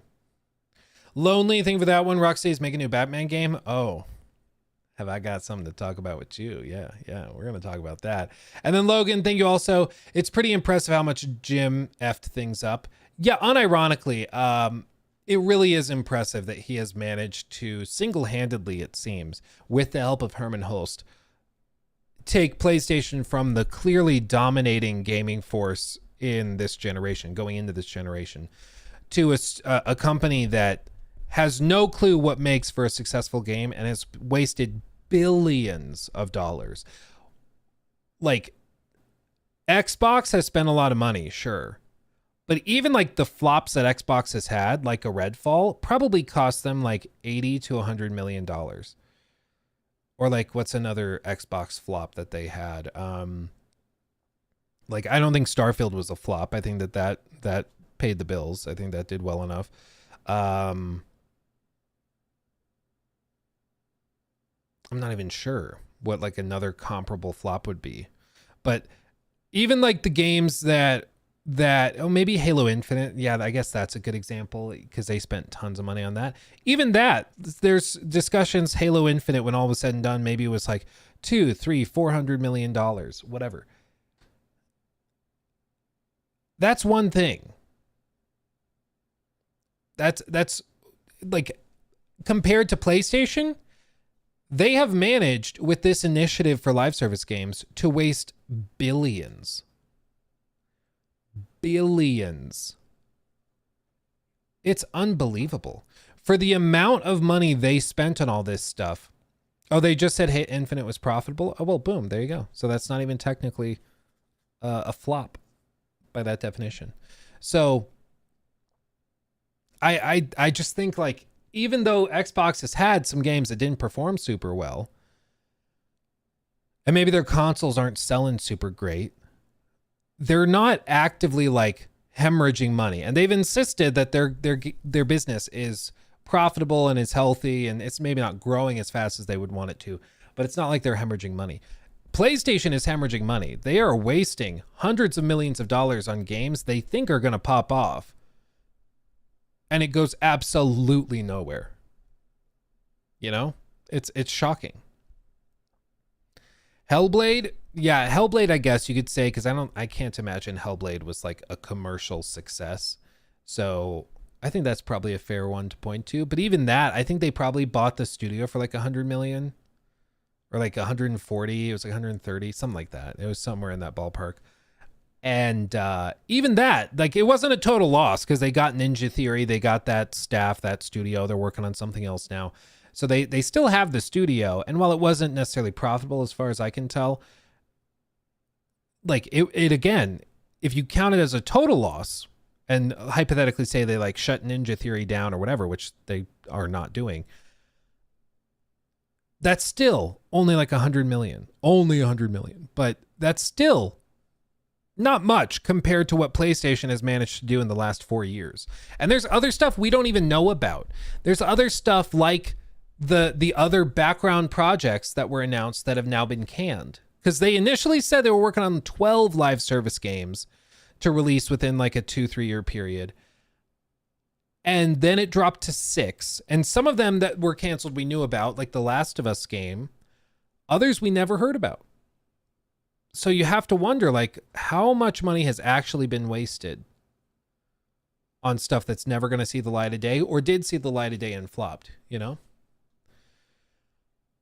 Will, thank you for that. Phil Spencer has said they don't care about console sales that much. Microsoft may feel differently. They want users and subs. Yeah, well, the thing is, like, hardware is expensive to distribute and to produce and to develop. Like, it's a different ball game.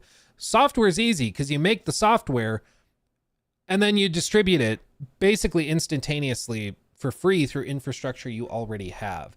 It's why Microsoft is a $3 trillion company, because they make software and then they distribute it to everybody. And once you've made the program, once you've made the thing, it is comparatively extremely cheap to disseminate that around the world to people. Whereas like hardware is a much more complicated process. So Microsoft's like, yeah, we're really good at the software distribution. Let's just do that. Let's just do that.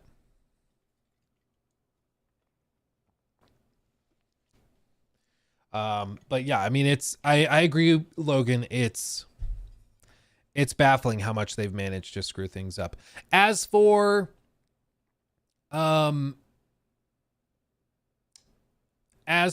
like the current state, because Jim's gone. I know some people are like, oh, Jim's gone, everything's okay now. Herman Hulst was promoted. Herman Hulst, like, he's been involved running PlayStation for this generation. And he, again, it's just Colin saying it, but he said the source is very reliable and he's not the kind to just make stuff up. Colin said that his source was saying that Herman Hulst, like, this was called Herman Hulst's baby. And if even that sentiment is true, that should freak you out. Because if it, just think how disconnected from the gaming industry and community you have to be to think Concord is going to be your Star Wars level success. You have to be living on another planet. So, yeah, it should be worrisome. Should be worrisome.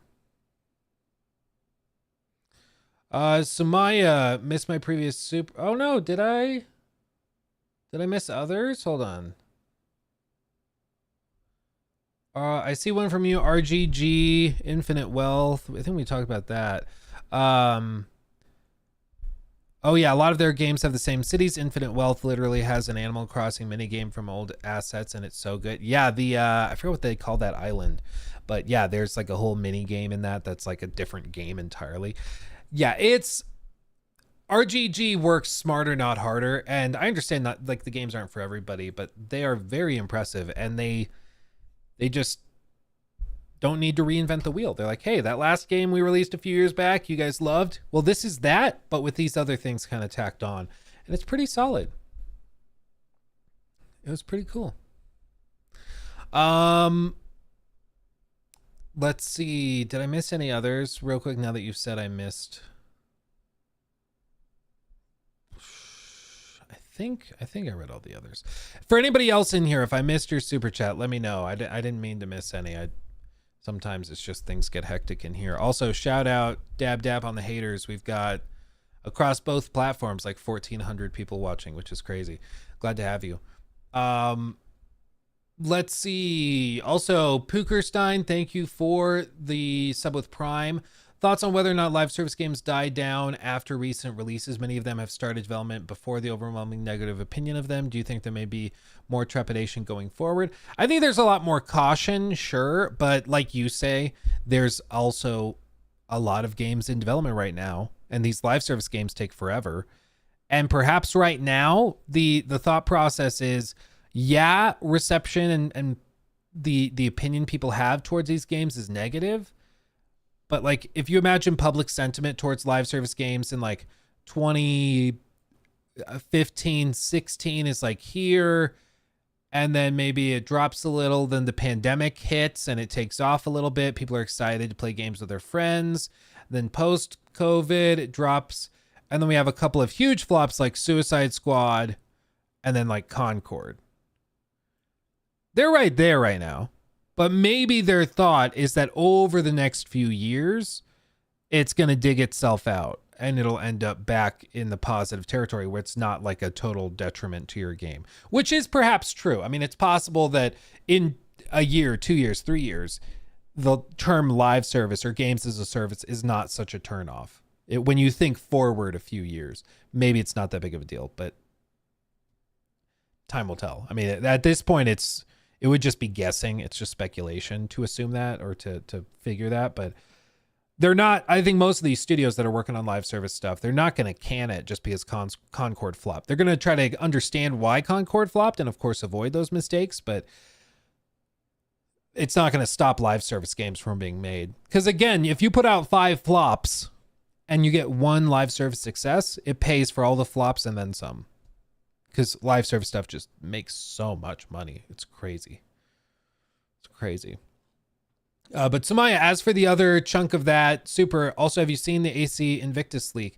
I did see, somebody sent me the like Reddit post, I think, because my understanding is like Jonathan, who's like a guy that he's a French YouTuber and he's done leaks on Ubisoft stuff before. And he made a video, granted in French, so I can't really watch it or understand it, but somebody who speaks French and English translated it and transcribed it into like a Reddit post.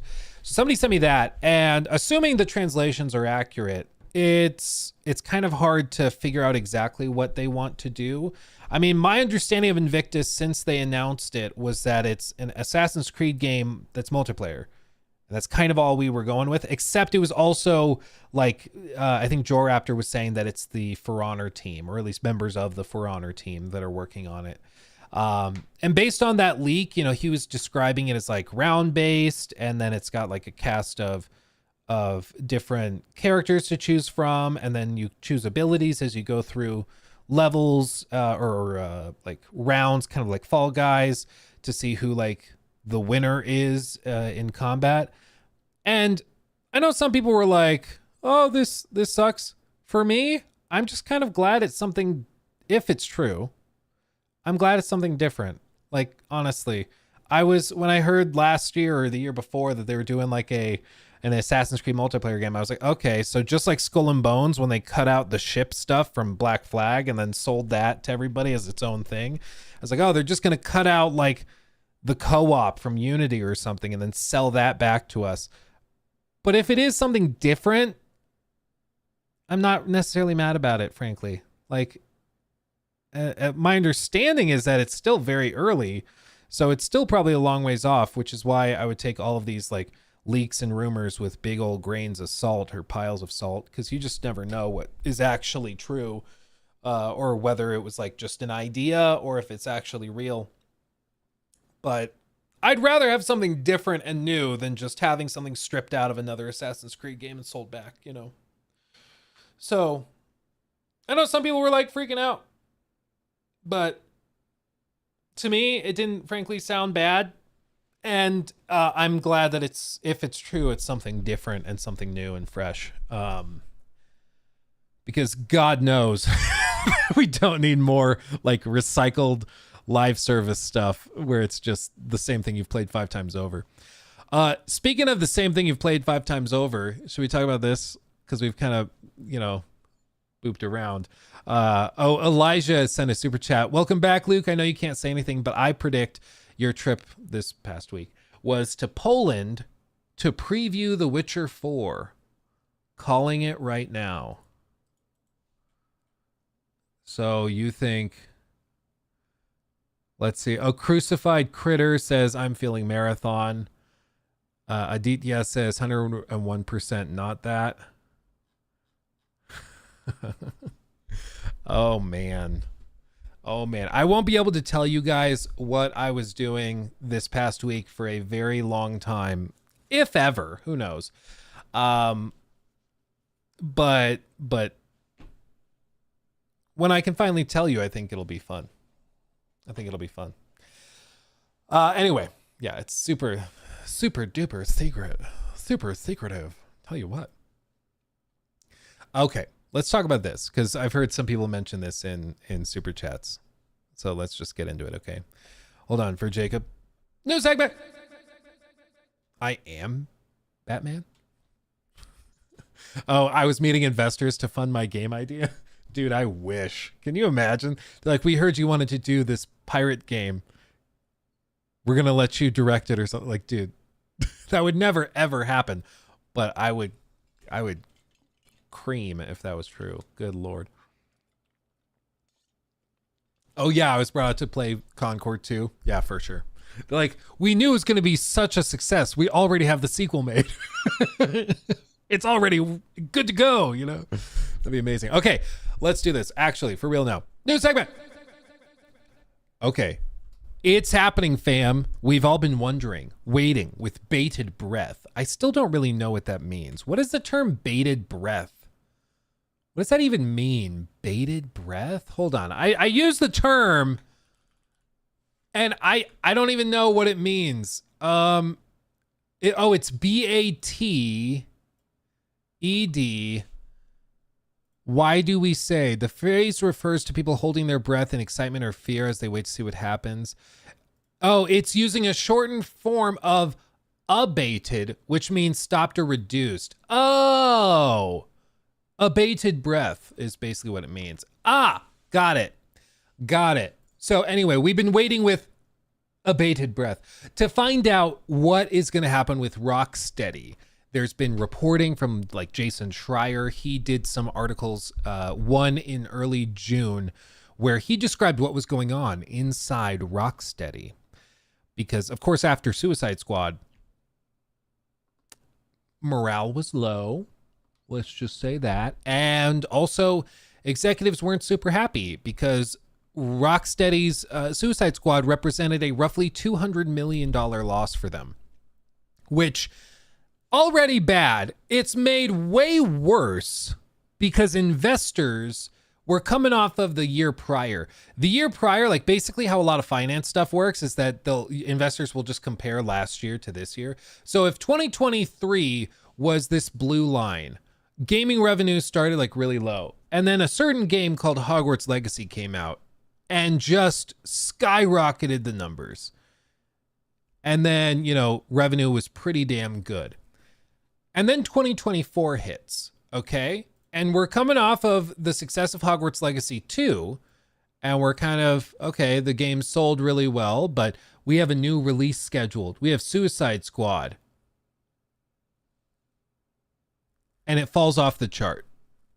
And so in comparison to last year, this is real bad. This feels way worse than maybe it actually is. Like in reality, you're just seeing a drop from like this level to here in terms of where you were, but it's because of the tremendous success of Hogwarts Legacy that it feels so much worse for investors because they're like, well, we just saw what you're capable of when something pops off, but then, we got this monstrosity here with Suicide Squad, so it just feels really, really bad. And as a result, executives at Warner Brothers have been quite upset with Rocksteady. They've been trying to figure out what the hell to do. Jason Schreier reported that they were working to help Avalanche with a director's cut of Hogwarts Legacy because they wanted to utilize their talents. Because if you're not aware, Rocksteady develops in the Unreal Engine, whether you look at Batman Arkham Knight, even Arkham City, for example. and Suicide Squad are all built in the Unreal Engine.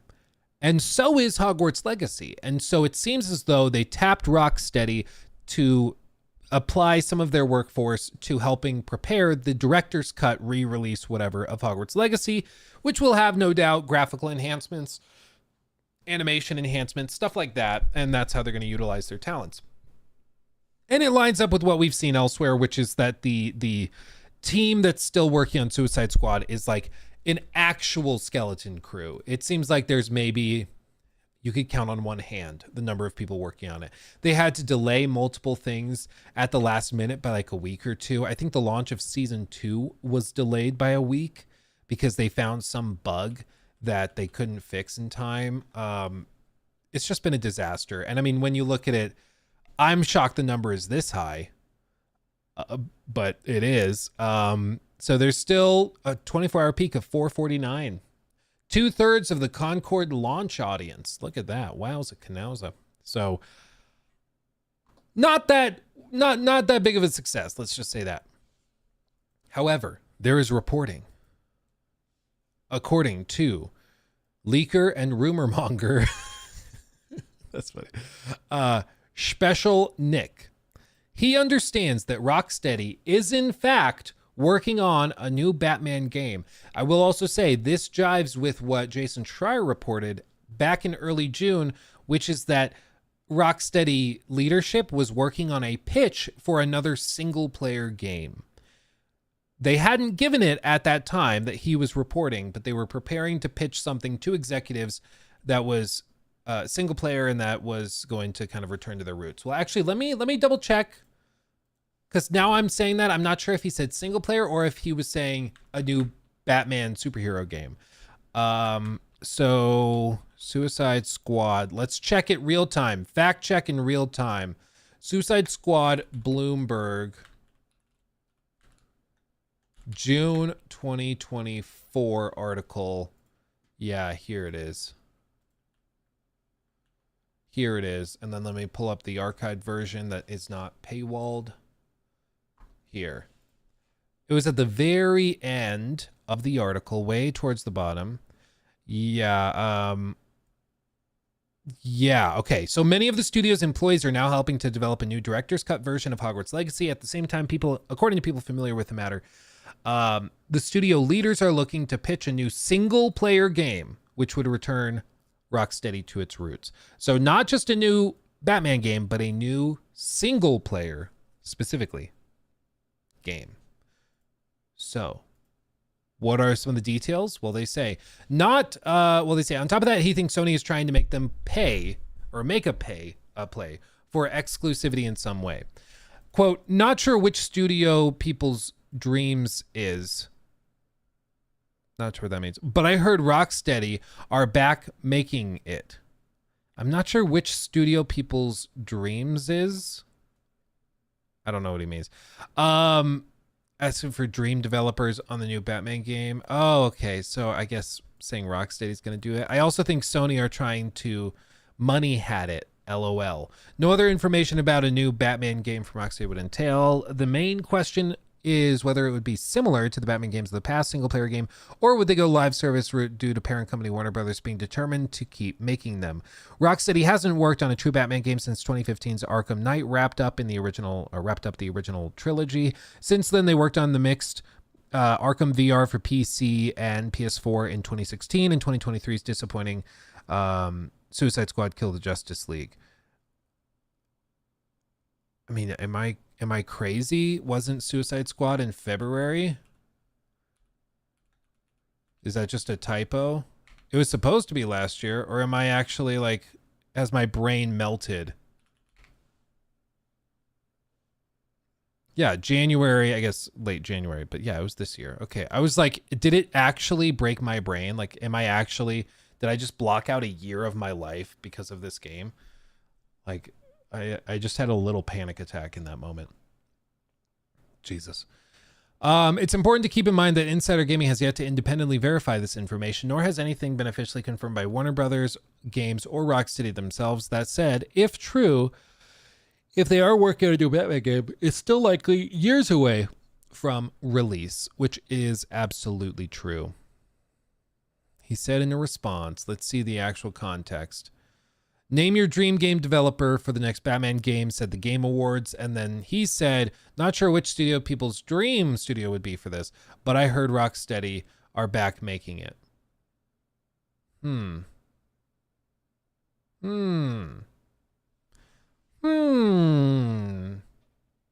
Yeah, I mean, if they pitched a new Batman game and they said, hey, we want to make it and we think fans will connect with it, I do think they would get the thumbs up, because they don't, like, Warner Brothers doesn't want to cancel or shut down Rocksteady. They still have a lot of talent, no doubt.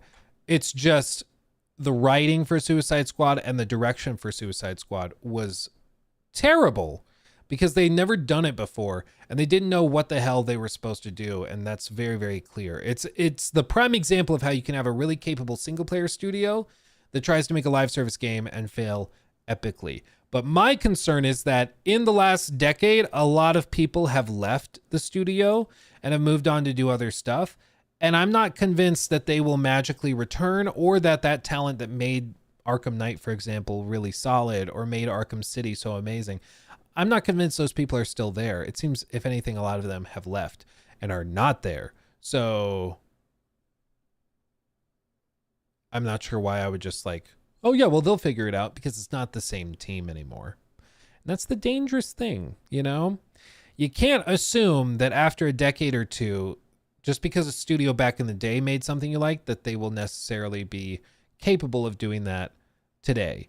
You know, it's the same fallacy. Like I think Dragon Age the Veilguard, actually, after playing it, is pretty solid. I played 7 hours of it. I really like it. After hearing people say, well, I'm excited because they made Mass Effect, I think that's a bit of a fallacious leap, you know? You can be excited for the game, but thinking that it's going to be good because they made Mass Effect 2, for example, assumes that the people that made Mass Effect 2 are still there. And that's not necessarily true. A lot of the people that made those original Mass Effect games and the original Dragon Age games, they're gone. They left during like the Anthem era when they were doing live service stuff. So it's not like, that is a leap. That is a leap in logic, right?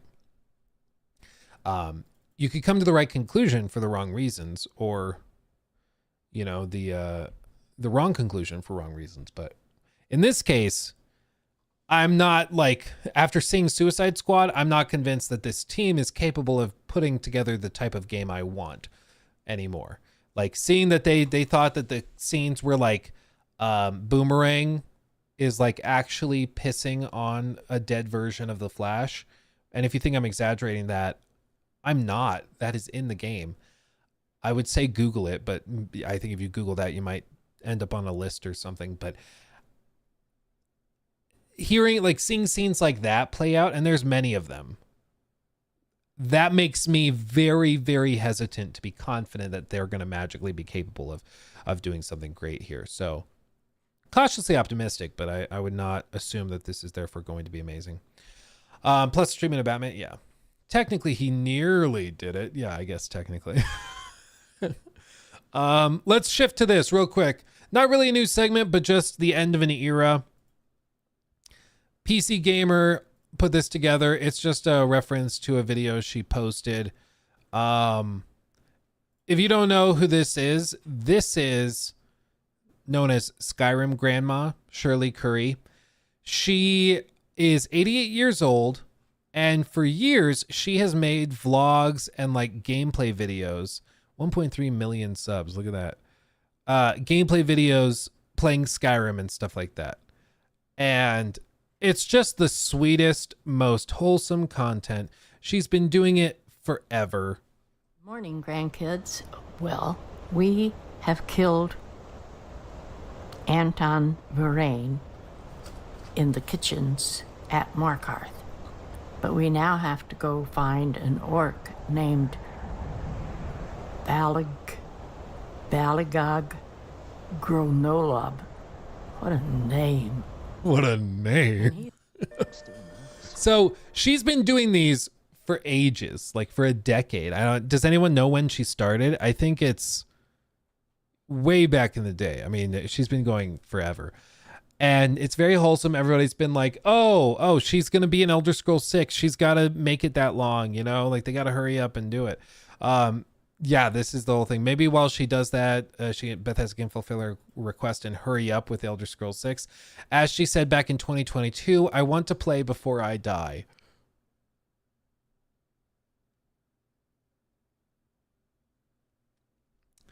It's a little funny. I mean, it's a fair point. We were all kind of thinking it. But you know what? She said it. She said 2 years ago, I want to play before I die. Can you hurry the hell up? Come on. Like, come on, dude. I can't wait 20 years between big games. Like, come on, Todd. Come on, Todd. So she just came right out and said the quiet part out loud. But she announced, unfortunately, that she's hanging up the gauntlets and retiring from making gaming videos. And she described it as being bored to death, which nobody wants that. Nobody wants that. But yeah, after 9 years, so they say 9 years is how long she's been doing it, of traversing northern Tamriel and amassing over 1 million subs on YouTube, Skyrim grandma Shirley Curry is done making gaming videos. The 88-year-old announced her retirement in a 13-minute video called No More Gaming Videos, explained that she wasn't entirely happy with her decision, but that it's for the best. Quote, I'm old and I'm tired and I don't feel like doing much anymore, Curry said. As well as her age, it seems like the classic content creation burnout has hit the Skyrim grandma pretty hard. Quote, it seems I spend most of my time sitting in here at this computer, and lately, probably for the last month, I walk in here, look at my computer, and I think I've got to make a video today, she said. And then I just shake my head at myself and say, I don't want to, I have no desire to, and I walk back out. She continued, quote, I'm just doing it for fun, and it isn't fun anymore. I'm tired of it, and I'm bored to death with it. So I'm making the decision now, totally, finally. I am not going to be making any more game videos. Curry points out that she's amassed an entire library of gameplay videos over the years, encouraging her upset fans to go back and rewatch those if they want their dose of Skyrim grandma gaming anytime soon. It won't be the last we see of Curry, though. She might be done with games, but she says she'll still continue making vlogs every so often, as well as checking in occasionally to share books she's been reading, or potentially even chapters from a book she's been thinking of writing. But for now, it seems like Skyrim grandma is going to be putting her newfound free time into some back burner projects. She says, quote, I'm going to start making a quilt I've been wanting to... This is so cute. I'm going to start making a quilt I've been wanting to make for a very long time. I designed the squares a long time ago, so it's going to be a quilt I've designed. Maybe while she does that, Bethesda can fulfill her request and hurry up with the Elder Scrolls 6, as she said back in 2022, quote, I want to play before I die. End of an era. I'll tell you what, though. The one thing I'm most excited about for Elder Scrolls 6 would be the return of Skyrim Grandma. But it would be Elder Scrolls 6 Grandma, I guess. I don't know. Yeah, we all need to write Todd a letter and be like, give her early access to the game. Let her play a alpha or something. Just let her see it. What a gem. What a gem. But I think we all remember her, right? Like we've all, I remember seeing stories about her years ago and hearing about it. If 9 years, she's been doing it for 9 years. So I guess 2015 is what they're suggesting it was. So, you know, she's been playing the game for ages and ages. And, you know, I don't blame her. Playing one game nonstop for that long is just about enough to drive anyone mad. But like she pumped out the content. I'll tell you what, look at this. Good for her.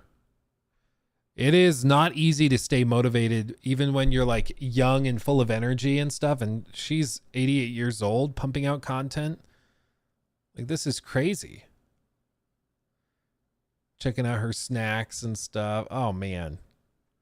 Oh man. So I'm glad to hear she's still going to be making content. She'll still be making like little vlog videos where she opens little gifts and stuff she's gotten, but she's apparently setting aside Skyrim and moving on. It would be cute to get her into like Baldur's Gate or something, but you know, if she just frankly is bored of Skyrim, she's played it a lot for a decade, and you can't really blame her for that at the end of the day. Even amazing games eventually get a little old and you need a break. Maybe prank videos now. She starts doing like the most cringy of the cringe prank videos. Where it's like, oh yeah, I pranked my friend. I pushed him off a bridge. Got him. Got him. Wow. Do it for her, Bethesda. Dude, for real. For real. It is tough because like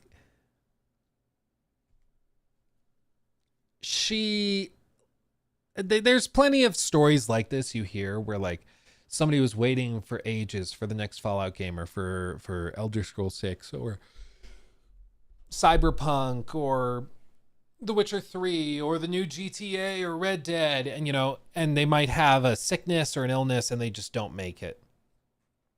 And it's always heartbreaking. It's always heartbreaking. And I think there's been some instances where studios have given those people early access to the games, and that's always really sweet. And I would hope unironically that maybe BGS can like fly her out and give her a shot. You know, that'd be great. So anyway, there's that.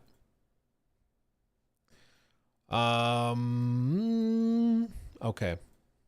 Didn't they scan her for Elder Scrolls 6? Did they? Scan Skyrim grandma.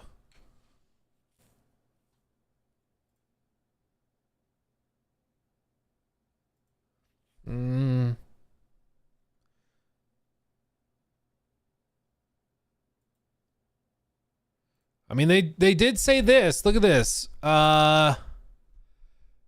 Bethesda will scan real environments in Skyrim Grandma into Elder Scrolls 6, but they won't show off the impressive visuals at E3. This was from 2019. 5 years ago. 5 years ago. Wow. Okay. The most heartwarming example of this is Skyrim Grandma, aka Shirley Curry, who started making Skyrim videos in her 80s and now has almost 500,000 YouTube subscribers. And thanks to a fan petition with 50,000 signatures, she's been added to Elder Scrolls 6. Quote, "This means a lot to me," she said at Bethesda's PAX East conference. Quote, "Because I would be extremely happy to know that somebody else was playing with my character in a future Elder Scrolls game." And then they talk a little bit about like photogrammetry and things that they're doing to make the game more realistic. Okay. Okay. And I'll believe it when I see it. That's probably because their visuals aren't impressive. I find it very hard to believe that anything developed by Bethesda could ever be impressive. They've said they are using the creation engine for both ES6 and Starfield. The creation engine is old and full of bugs. I have absolutely no intentions in buying anything developed by Bethesda until I see more. Not after the dumpster fire that was Fallout 76. I have zero confidence in them as a developer at the moment. 2019. Oh, simpler times. Okay, Ben says romanceable.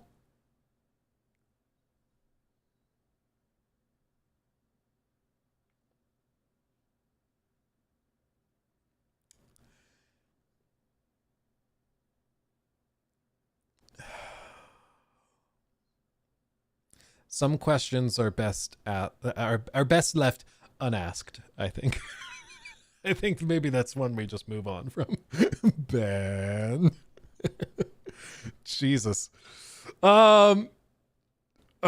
Anyway, well, apparently they've scanned her in, or they're going to.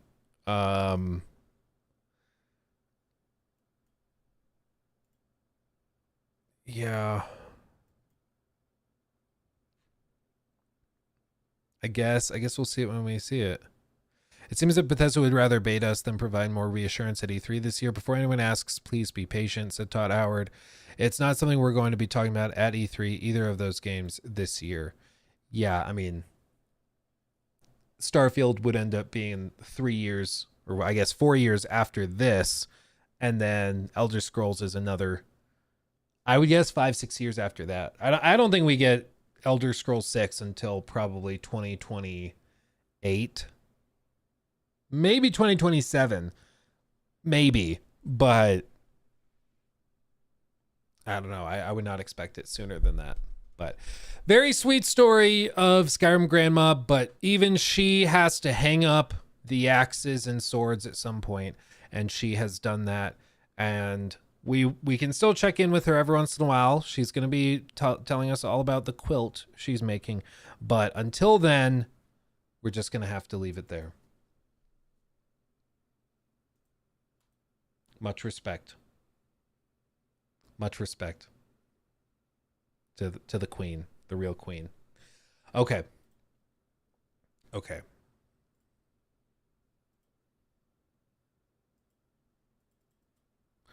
Da, da, da, da, da.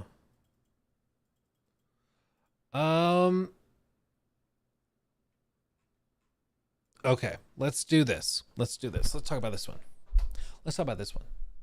Well, real quick, Blake, do you think the devs of Palworld will be grandfathered in since the game out before the patent?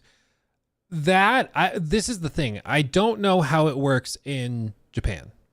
That's the problem. I don't know how these copyright discussions and disputes work there. In the US, yeah, that would be pretty much immediately the case is thrown out because the patent, like, you filed it after this thing was used. So retroactively, you can't really do that. The argument would basically be, well, now the active distribution of the game infringes on our patent, but that still is a weak argument because it's like, so if I patent some product, like a certain type of mug, if I can find another mug that was made 5 years before it, you have to take it off store shelves because I patented it years later. Like, how is that fair to the people that made the mug 5 years ago? It just doesn't make sense. And with software distribution, you say, well, it's digital, and so therefore you can just flip the switch and it doesn't cost you anything. Like, you're not losing money. You know, you're not paying to have product manufactured that now can't be sold. But still, I think that case would be thrown out. As for Japan, I have no idea. I just don't know if that case is different. Maybe.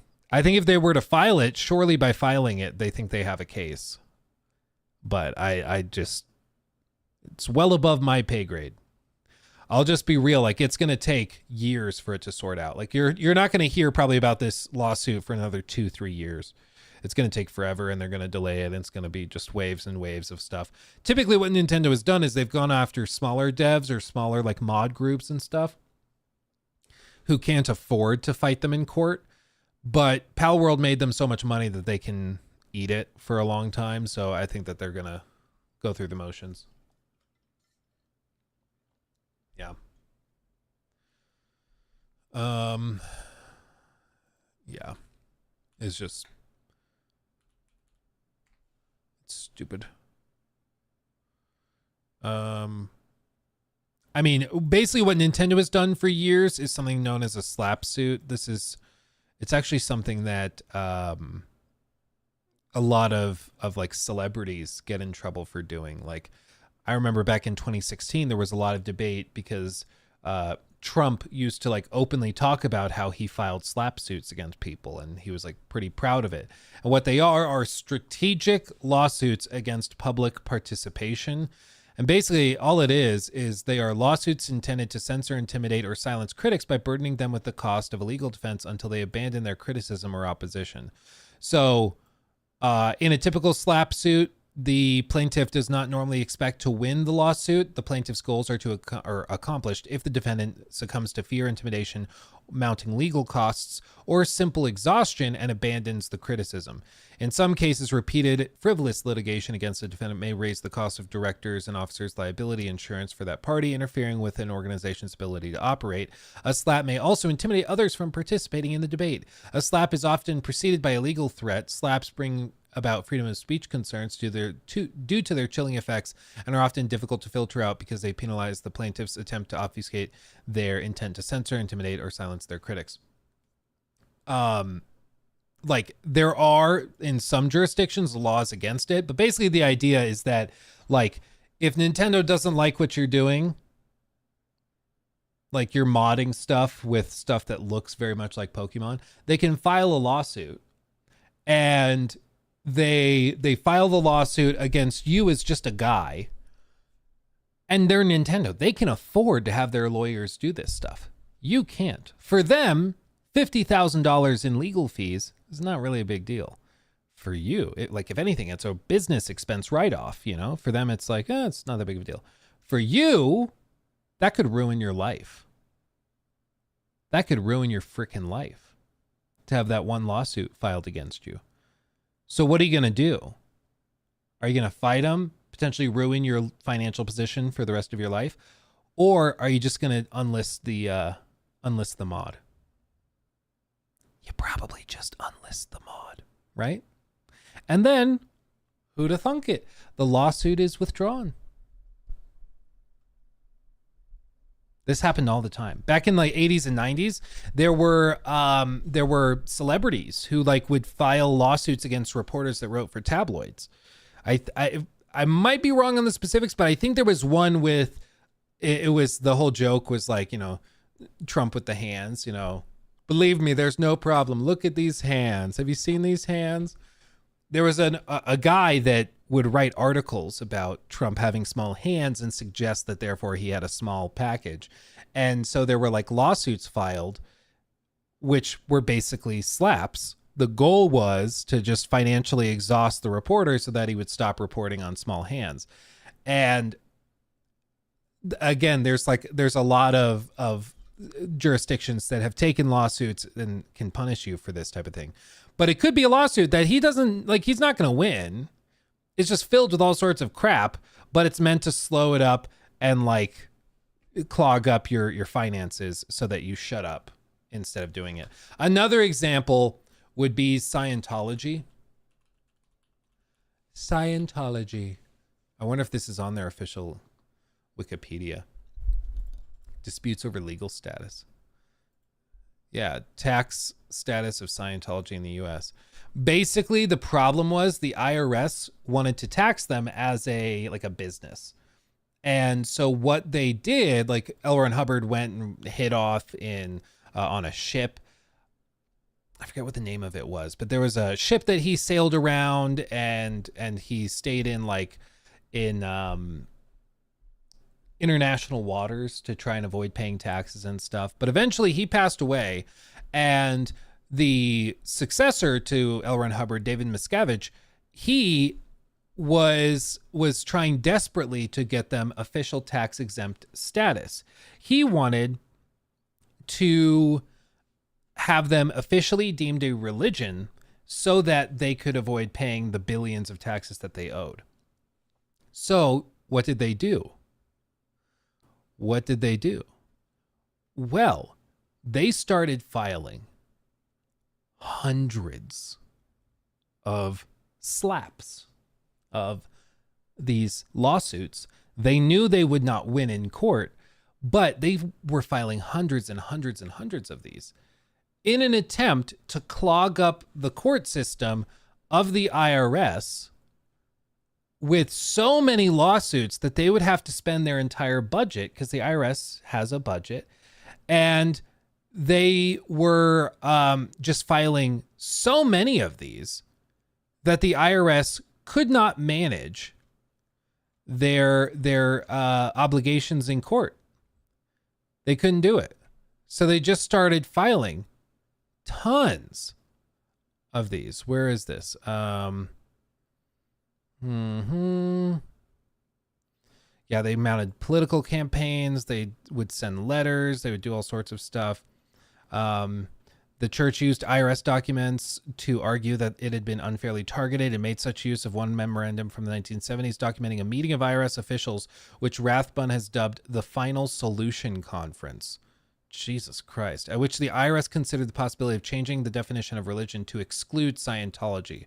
Rathbun comments, "We used that memo, I don't know how many times on them." So they just filed tons of stuff against them. It also prompted over 2,300 individual Scientologists to sue to demand that the IRS should allow them to make tax deductions for their contributions. One single Scientologist-owned law firm generated nearly 1,200 lawsuits. And the IRS couldn't afford to fight these lawsuits.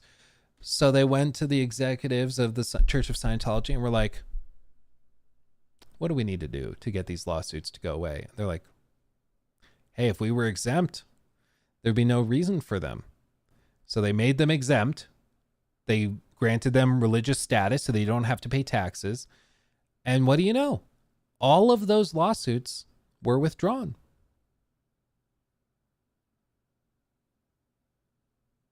All of them. Overnight. It's like, it's one of the most clear-cut examples of an abuse of the legal system that worked against the IRS. That's how crazy Scientology is. They will fight the IRS and win. It's unbelievable. It's unbelievable. So, yeah, the Church of Scientology is fascinating. I'll tell you what. I'll tell you what. Oh, man. Yeah. Chad move. Yeah. Yeah. Luke speedrunning, getting, having a hitman come at him. Let's talk about Boeing next. Yeah, didn't they get Capone? Yeah, no, they were able to get Capone on like tax evasion, I think, charges, because they couldn't get him on any of the other stuff like the murder and things like that. But yeah. Yeah. I'm a level 34 Thetan. Good for you, Steve. Wow. Dan, what keyboards do you have? They're both Keychron Q6s. Keychron. Q as in QWERTY 6. They are fantastic. They're fantastic.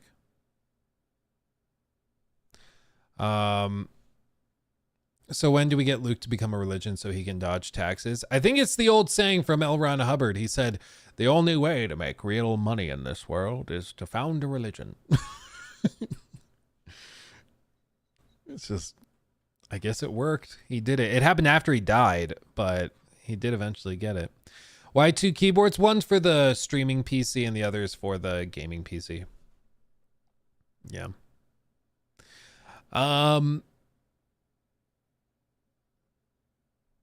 At least they don't worship a snake. I mean, they don't really worship, I guess, but their religion is like headed up, and the most powerful being in it is like the god emperor Xenu, like an alien overlord, warlord, whatever. It's like a whole thing. Anyway, let's do this. Gametology. Gameotology. Well, we could do that. We write a book, like basically our own Bible, and there's like the book of Kojima, the book of Todd, the book of Spencer, the book of Matrick, the book of Ryan, Jim Ryan, the book of Reggie Fils-Aimé. I'd buy it. I'd buy it. Let's be honest. I would totally buy it. We'd do live readings of it. We would hold little services every Sunday morning. May Todd be with you. And then everybody in chat. And also with you. I think that'd be good. We do all sorts of things, like instead of saying amen at the end of prayers to our various saints of gaming, maybe it's like, you know, ray tracing. Ray tracing. There's things we could do. Sacrilegious? Maybe. Fun? Yes. Oh, pray to Gabriel? Yeah, he's like the god, the ultimate god. That'd be good. Oh, we should do that. We should do that. No, I really want to. Damn it. It's unreasonable too. It's not practical, but man, I want to. Oh, they released a trailer for Gladiator 2. Jesus. Hold on, let's turn this on. I'm gonna pick up the phone from Nikki real quick. Just a second. Microsoft Flight Simulator gave us the world. In 2024, Microsoft Flight Simulator is letting us live in it. And man, oh man, I cannot wait to live there. 5 years ago, I was at the preview event for Microsoft Flight Simulator 2020, and I left in total disbelief of what I'd seen. And the final 10 out of 10 version did not disappoint. Fast forward to today, and I was having a hard time imagining what a new version could add that would bring the same sense of awe that I had the first time I experienced the world at my fingertips. Well, my friends, after my first time playing Microsoft Flight Simulator 2024, I am honestly more excited for the upcoming entry into the series than I was after my initial hands-on with the Flight Sim 2020 back in 2019.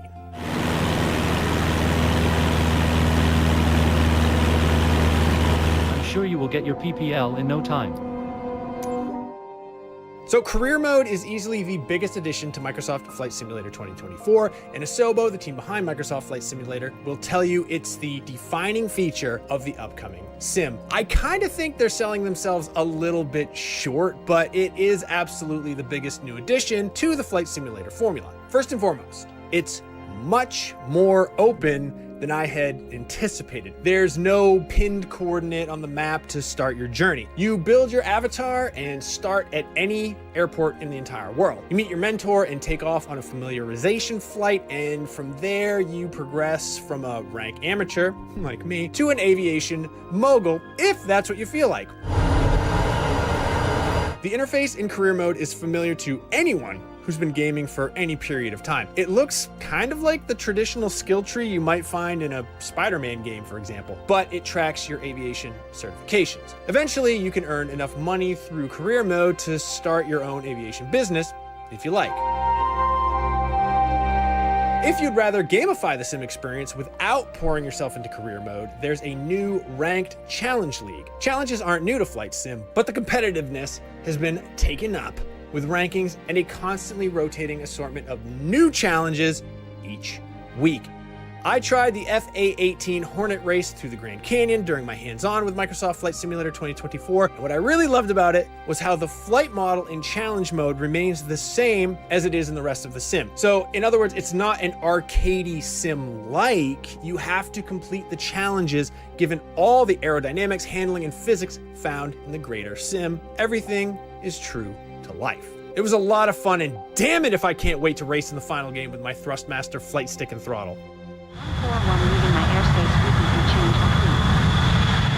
The standard version of Microsoft Flight Simulator will have 38 new aircraft, including one of my all-time favorites, the A-10 Warthog. I took some time to fly one from its home base at Davis-Monthan Air Force Base in Tucson, Arizona, and was really impressed with how it feels and flies, as well as... The game's beautiful. I love Microsoft Flight Simulator, but straight up, for like a year and a half, 2 years, it just won't, like, you can't hit fly on my computer. You hit like the play button and it's like tied to my Xbox account. It just doesn't work. It drives me crazy.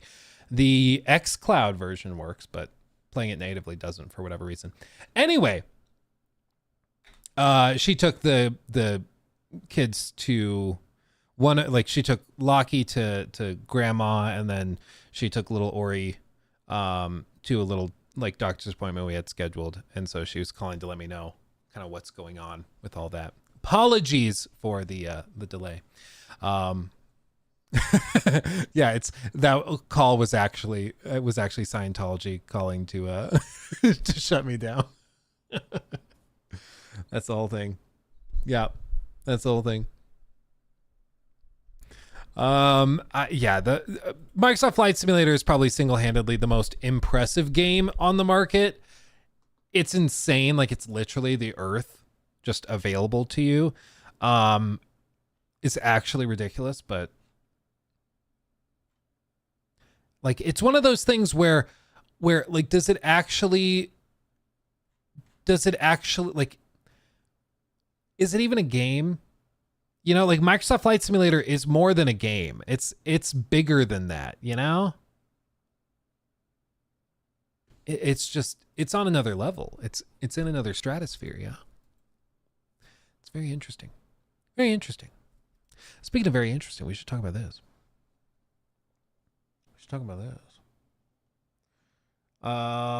Okay. Ron Solo, thank you for subbing with Prime. Sean Hurley, also thank you for subbing with Prime over on Twitch. That's fantastic. Random question. Do you like the movie The Princess Bride? Love it. It's a fantastic movie. It's an actual classic. If somebody has not seen that movie, I don't trust them.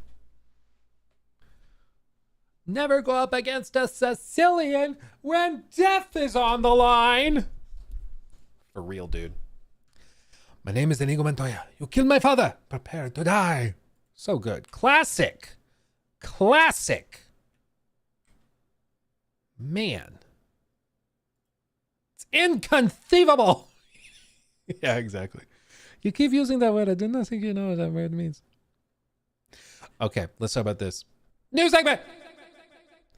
Paul Tassi. He has now come out with a further article discussing Marathon. Now, little backstory, Marathon is coming from Bungie. This is the game that's supposed to follow up Destiny 2. It's supposed to save them. And this game is one of the 3 reasons that Sony purchased Bungie for over $3 billion, okay? It was for Destiny 2. They were assured that they were going to pop off, start making lots of money. Destiny 2 has not done that. So one pillar struck down. The second pillar was a brand new IP that Bungie was working on. It was going to be potentially in the same universe as Destiny. It wasn't really clear. It was very early on, but it was going to be like a spin-off game that they were working on. That was canceled. So pillar number 2 for buying Bungie collapsed. What's the third pillar? Marathon. This game is supposed to be the big next thing. Pretty much all the reporting is that all hands are on deck for this. It is as high stakes as you could possibly be for a game like this. They need this to pop off. They need this to be successful. So, what are they going to do? Well, there's been some reporting over the last 6 months because there's been troubles over in Paradise with Marathon and Bungie. For one, the previous game director was booted from the studio after accusations of misconduct. 2, the game director that was moved and then removed, he was replaced by another designer that previously was the game director on a little game you might know called Valorant. And when he took over, apparently they changed the design from being a purely tactical extraction shooter based on gear and loot and stuff. They shifted away into something that was hero based. Now, naturally, when people heard hero based, they didn't get too excited. They're like, oh God, here we go again. Apparently, though, it's more nuanced than initially thought. And that's what Paul Tassi aims to explain in this article, okay? So, he said, well, I said yesterday that it was time for Bungie to finally start talking about Marathon in some meaningful capacity now that we're almost a year and a half from its initial trailer and over 3 months away from the start of its 2025 release window. Turns out there are some within Bungie that really do want to talk, and as such, explain the state of the game and some of the facts around it presently. With a far-off release, some things can hear, some things can I think some things here can obviously change. But this is what a source with knowledge of Marathon details relayed to me at length. Okay, so he's going to go through these. The other thing I meant to mention at the top, it's been rumored in the last 2 weeks that they are targeting a $40 price point for Marathon. That is particularly baffling because of Concord. Whether or not you think of it as fair to price this based on the development workforce and everything,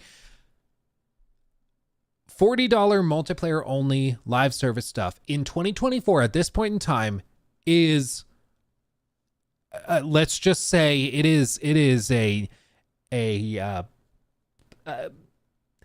don't even know how to frame this. It's not received well. Yeah, brave. Maybe Machete has it right. It's brave because you have to be phenomenal to justify that price point, or at the very least, exceptional. And this is the danger when you point to things like Helldivers 2. Well, Helldivers 2 got away with it. They charged $40 and they popped off, made tons of money. True. But that was kind of because nobody knew about Helldivers until they heard about it from people playing it who said it was amazing and everybody that was hyping it up, right? That was like their first exposure to it. And they're like, I just want to try it. So they bought the game and hopped in. With Marathon, a lot of people have heard about it. Certainly everybody that plays Bungie games has heard about it. It's not really a mystery. All the people they're trying to appeal to with this game have heard about it. So unless they're trying to appeal to like a brand new audience or something that it wouldn't traditionally play their games or be aware of this, that potential for like a surprise, huge, successful release is lower.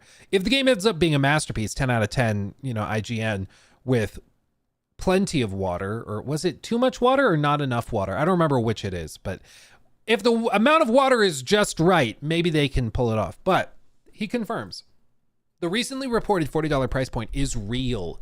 There were initial monetization concerns that came to a head when free-to-play The Finals came out and had trouble in that area. Helldivers 2 being $40 and being a hit for Sony secured the premium cost idea.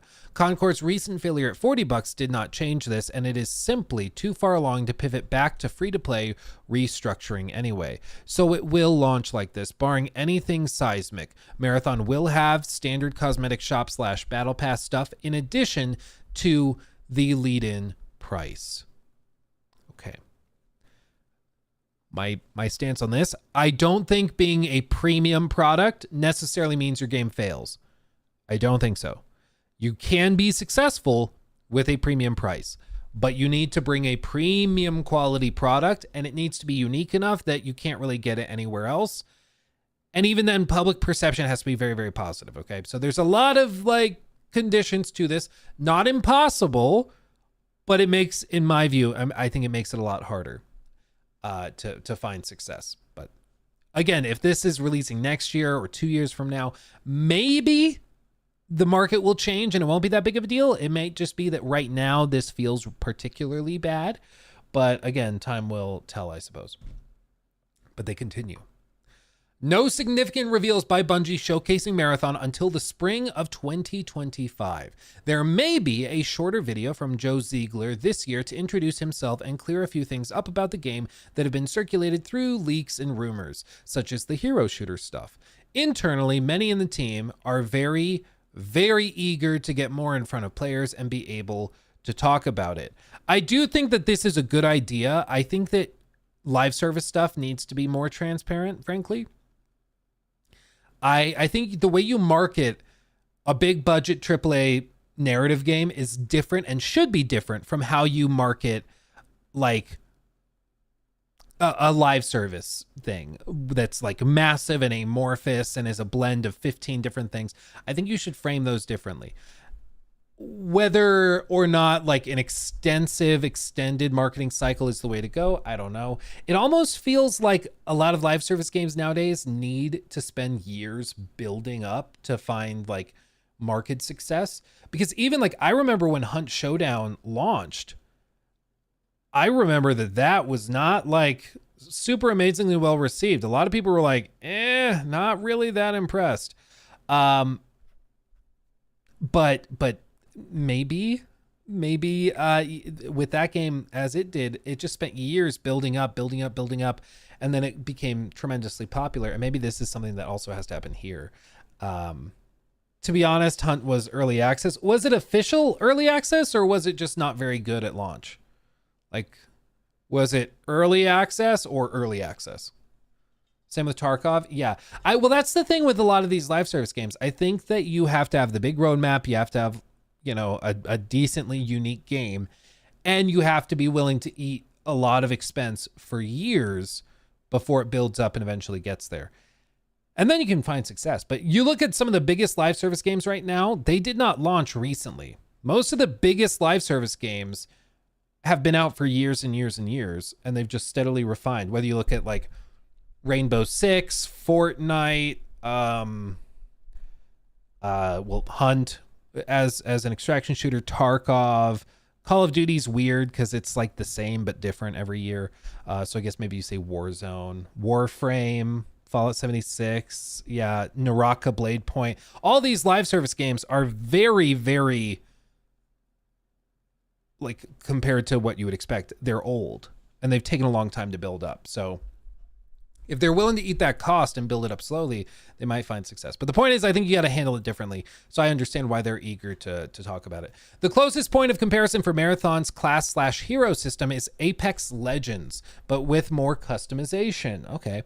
There are heroes with individual personalities with a few unique abilities each, such as double jump, fast revive, invis, etc. Though, as an extraction shooter, the gear and guns you find during runs are the most important part, however, and can be customized a lot. There are gameplay buffs you earn from XP that apply to all characters in different changeable skill trees. Okay. There are also universal implants you slot into your character for further customization. Some may be character specific at some point. Interesting.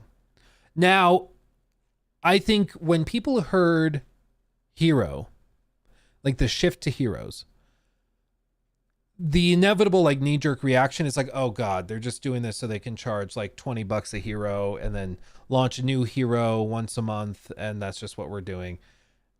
And I think it's not clear, maybe they did get into that later, but maybe that's what they are doing.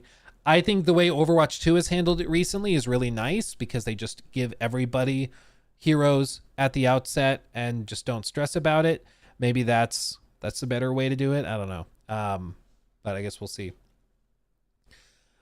The switch from now fired Barrett, the previous game director, to Ziegler, the new one from Valorant, over a year ago brought the hero concept to the forefront, and there were previous issues manifesting Barrett's vision of the game with echoes of the mysteries of the dreaming city or the world's first type races. It will still have puzzles and secrets, but not on the scale that was originally planned. Aspects of that were just not coming together in practice.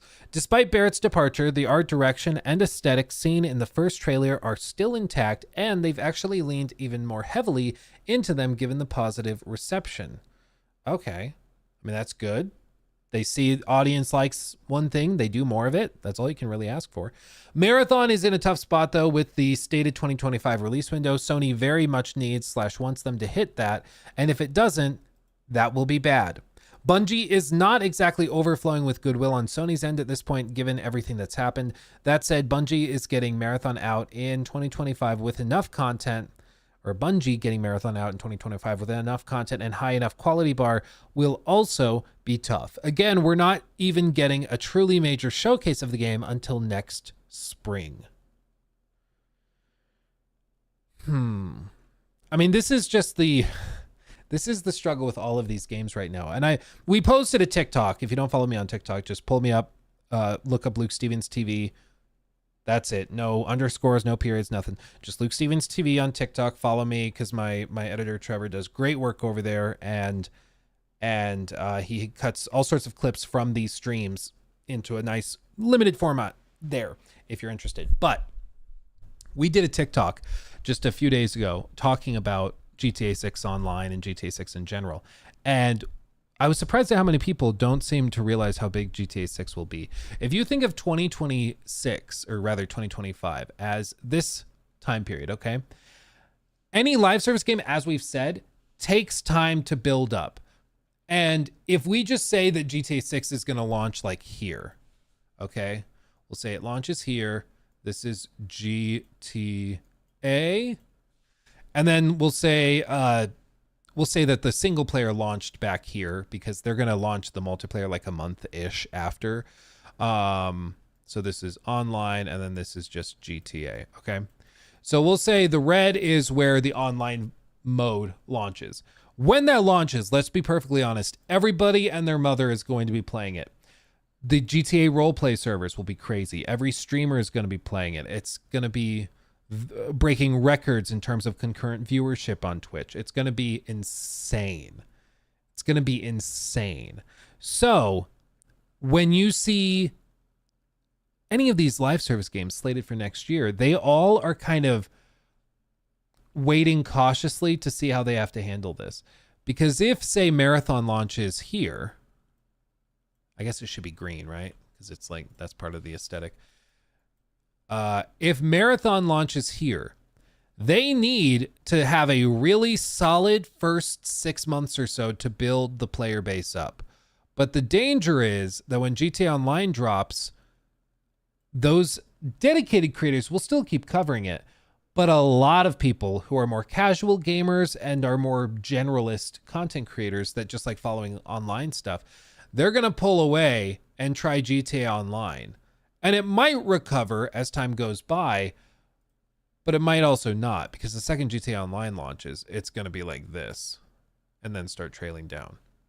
So any live service game is going to be hit with a brick wall in the form of GTA Online. It's the problem with that Horizon multiplayer game. If they launch that next summer, they're not only going to have like, say this is Horizon, okay? They're going to like slowly build up and stuff, but they're going to hit a couple of walls, because there's also going to be like, you know, Monster Hunter. So if we say this is Monster Hunter, that's going to shoot up and then probably fall off a little bit. But Horizon's going to hit that wall and drop and maybe build up slowly. But the second it reaches GTA, same thing. It's going to drop. And this is just going to cannibalize everything. And everybody's worried about this. Every studio, everybody I've talked to behind the scenes, everybody, even single player games are worried about this brick wall that is GTA 5 or GTA 6, because it's going to hit when the single player comes out, and it's going to hit again, perhaps more so with some of these games, when the online launches. So I think it's just potentially disruptive to launch later next year. Take-Two is insistent they are hitting 2025. They have no plans to delay. That could change, but they're saying that they're planning on releasing. They're not going to have trouble with that. And all I know is that any live service game, any game that appeals to people who like to play big games that are being talked about online, they're going to struggle. Those games are going to struggle when GTA Online launches. And then that's assuming there's no other surprise hits. Maybe Marathon is a surprise hit. Maybe Marathon actually is the brick wall that runs into, you know, causes problems for Horizon or for Monster Hunter. Maybe that's one of these big ones. Maybe it pops off, but you have to plan for the worst and hope for the best. And I feel like the approach of a lot of these companies right now is that they just plan for everything to go great, and then they're shell-shocked when things don't go well or when they run into problems. And I think that, like, again, Concord is a great example of that. Nobody stopped to think, wait, what if people think this is just too generic? What if people think the $40 price point when we're competing with Overwatch is too much? What if? Nobody stopped to ask any of those questions. And so they were shell-shocked when it didn't go well. The one saving grace potentially for like Marathon's price point is that their competition is paid. So like Tarkov is what? 40, 50 bucks? Pretty sure. We pulled it up on stream the other day. 250. Yeah, 50. So Tarkov is 50. And then Hunt, Showdown, they just relaunched it with like a new engine or whatever. But this is 30 bucks. So their direct competition in the extraction shooter genre is paid. The only like exception being the finals, which is free to play. And hopefully they're making more money now. I know at launch they were struggling to make some cash, but hopefully they're doing well. I don't actually know. Is the finals like, what are their player numbers like? I don't actually know. The finals. 14,000 on a Monday afternoon. That's not bad. What's some of the competition like? Is Tarkov even launchable through Steam? I don't know. Hunt, Showdown. They got about 21,000. Okay. So similar ballpark. But Marathon could be okay charging upfront for a premium price point because their direct competition is also charging, but that's not necessarily a given, you know. It's just all of this is so high risk,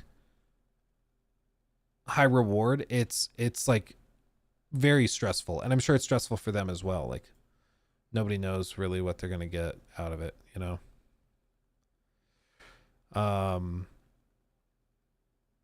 Yeah. So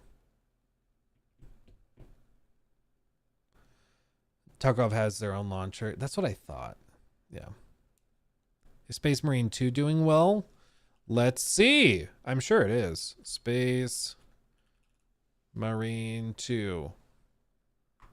Giggity. 70,000. 70,000. Can you believe people were trying to get this game canceled because of the whole Adeptus Custodes thing? Stuff like that where I'm like, guys, this is why we can't have nice things. Even when we get something good, you're trying to cancel it because you found one thing you didn't like. Like, do I love the Custodes rewrite? No. But does that mean that we have to like be like Puritans and boycott everything associated with it? Like, come on now. Come on. What are we doing? Helldivers has actually been doing quite well recently after they did the whole rebalance thing. So like they reached 60,000 24-hour peak. They were at 42,000 right now. So they're actually doing much better if we rewind the clocks like a few months. In August, they were down to like 25, 30. They're up to like 70,000 over the weekend, 50,000. So they're doing better. Little resurgence. They're never going to reach like the same peaks they were back in April because there's just not, frankly, that much to do in the game. But still. Do you think they put another 200 to 300 million in Marathon?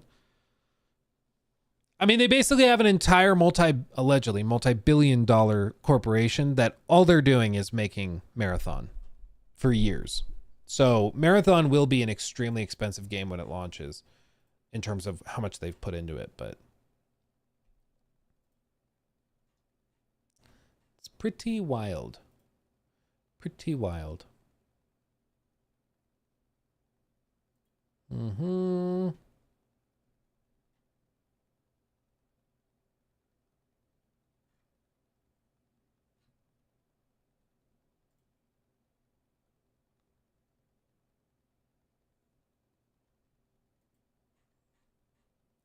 Oh, one of you guys tagged me in this. Hold on.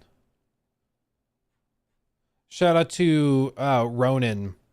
Ronan tagged me in this like a few minutes ago. Looks like.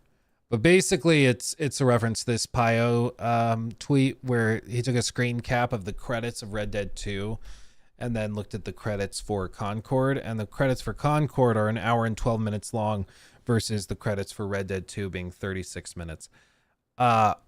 I don't know. I haven't compared the two, but I wouldn't put much weight into the timeline, assuming that there's nothing weird with editing or stuff. Because there's just many things. Like, how is the information presented? Are the names bigger on one screen or smaller on the other? Do they move and scroll faster? Are they showing contractors or just developers? Because that's a big thing. A lot of people that just were contracted for like 6 months, they don't get their name in the credits. They probably should, but they don't often get their names in the credits. So especially for like big blockbuster games that make that very, very exclusive to be in the credits of one of these games. Del Walker, notably not a friend of the channel, he said it's not a good measurement. 7,300 people worked on Red Dead in those credits versus 1982 on Concord. I don't know. This is funny. Somebody went private over this response. Bit of a difference in how many people are on screen at any given time. Yeah, see, this is what I mean. Like, if you're going to do a scrolling list of like a few names on one versus like dozens of names on one screen, yeah, it's going to scroll faster. So, I don't know. Still, it's insane that 2,000 people are in the credits of Concord, but that also is like the marketing teams are in the credits. They have members of this company that worked on this part of it on that. And, you know, it's just really hard to take anything from that.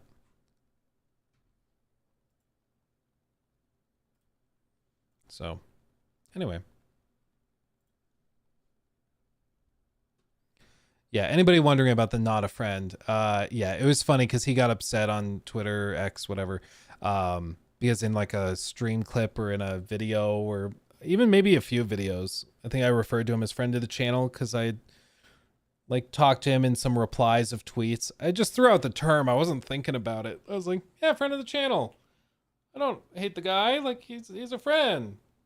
Be nice to each other. But in the context of talking about Suicide Squad, which he was like a character design artist on, or whatever his role was, he thought that I was using his name to get like credibility in my critiques of the game. And I was like, okay, yeah, really, I did not think about it that much. Fair point.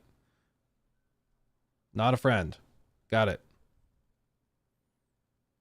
It's official, you know. So just will not make that mistake again. So for everybody who is curious, not a friend of the channel. Not a friend. I was like, if you're really upset about it, dude, like it's fine. Like it really was just something I threw out. Didn't think about it really. I was just like, yeah, friend of the channel. But that is not something you say, apparently. Oops. Can I be a friend? Yes, Enigma, you can be a friend of the channel. Yes. What did he say? I do think his concern was fair. I was pretty hard on Suicide Squad, and he felt that if I brought up his discussions of game development or his discussions of this or that, and I referred to him as friend of the channel, he thought that that would attach him to my video being negative towards something he worked on, and that wasn't something he wanted, which is totally fair, just to be clear. Like, is it kind of funny that it's like getting upset over being called a friend of the channel? Yeah, it's a little funny, but I also totally see what he's saying, which is why I will now be like, yeah, he's not a friend of the channel. You know, but yeah, I get what he's saying, and I think he was right to bring it up. Yeah, I'm not too stressed about it. It was the way he went about it, though. Yeah, I think he tried to like make it a big, like X, Twitter, whatever beef. I really don't care. I like his work. He did great work on Suicide Squad.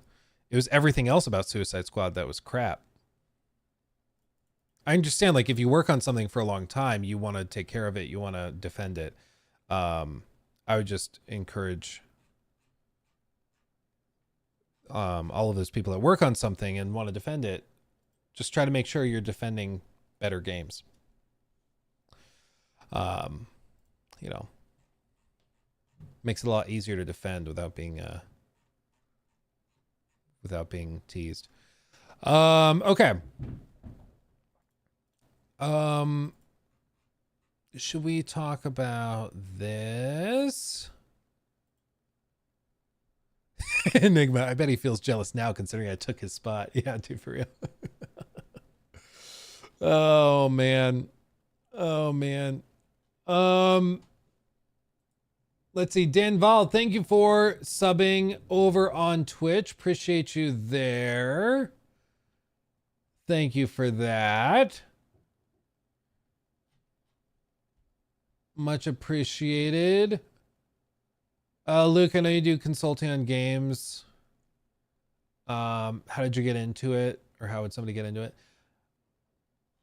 I mean, I do consulting, quote unquote, on games where like companies will ask me to provide feedback on stuff that is not, sometimes it is public, sometimes it's not public yet. It just depends. But some stuff I've done like feedback for, some of those games were canceled and never saw the light of day. And even if I told you about them, you'd be like, that sounds like crap, or that sounds awesome. Why didn't that ever release? You know, but I'm not allowed to talk about it just because usually the contracts are 2 to 5 years unless otherwise like released from it. But it just, you know, if you have something that they think would be valuable in terms of insight, they'll hire you. And so if you have like a channel with a lot of followers and subs and you're like, hey, I know what my audience likes and what they don't like, companies will think that's valuable and they'll be like, hey, come in and talk to us. Because like, let's be real, if the team that was making Concord hired a a bunch of YouTubers and streamers to come in and give them critical feedback, they very easily could have avoided losing hundreds of millions of dollars. But they didn't, apparently. I mean, I don't know if they did and they just, those people that went and talked to them just haven't been allowed to disclose it or something. Maybe they did, but guessing how the game turned out, I don't think they asked for any critical feedback. Caleb, did you say when you can talk about where you went, or at least when you can talk about it and say, hey, it was this thing? I'm always curious and wonder what it was. I genuinely do not know when I will be able to discuss it or if I ever will be. It's one of those things. So it's just totally hush hush until otherwise noted. I am optimistic that one day I'll be able to talk about it, but as for now, I just can't say anything. Samuel, thank you for that. If I ever will be. Okay, he was at a Diddy party. Oh, God. Jesus Christ. Samuel, thank you for the super chat. Playing horror games for this Halloween. I just beat Resident Evil 2 and I'm now playing Resident Evil 4. What else should I play? Soma, Alien Isolation, Silent Hill 2 on my list. If you want to play a game that will actually piss you off, it's not a great game, but no game has made me ever feel this like livid. Wick. Like a candle wick. You'll look it up. It's a game. Very simple. Very, very simple. Wick game. This. Super cheap. Super simple. Released almost a decade ago. That's insane. Really simple game. But, oh my God. I cannot play it. Otherwise, I get like actually upset. Like it actually ruins my day.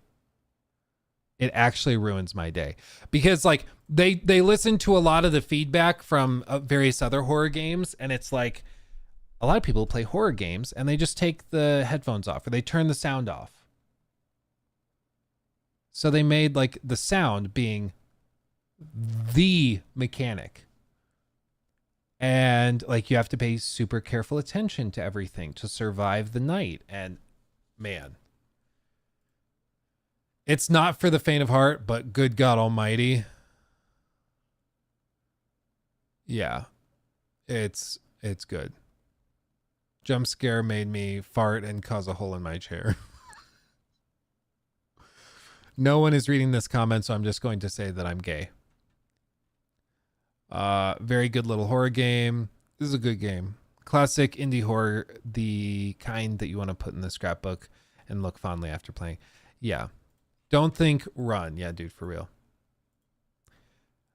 It's a small game. You'll be happy. I think you paid $5 for. Super simple game. But it's one that like I straight up cannot play. Otherwise it will ruin my entire day. So highly recommend that one. Very niche, but that's one I would say to go check out. If you want just a quick and easy, play it in one evening and give it a shot. What's the point of playing horror games if you try to make it less scary? That's what I'm wondering, Island Mamba. I don't know why. But people will play horror games, turn the sound off or leave the lights on. I'm like, no, you got to get immersed. You got to go for it, man. Yeah. Wait, why will it ruin Luke's day? It just pisses me off. Like the jump scare, some jump scares are just like, oh, you were walking down a hallway and then the monster jumped out and went boo. Like some jump scares are like that. This is like, it's paced in a way where they build it up with sound cues and stuff. So you are most disarmed and you have to be paying such close attention to the sound because it's little bitty sounds that tell you when one of the characters is about to jump and like sneak up on you. So then you have to run. So you have to be paying super close attention to your hearing. And then the jump scare happens as you're like focused intently on it. It's very well done. It works very well. It's super simple, but good God Almighty. It happens to me and I'm like, I'm done. I got to go walk this off, you know? It's a whole thing. It's a whole thing. Okay.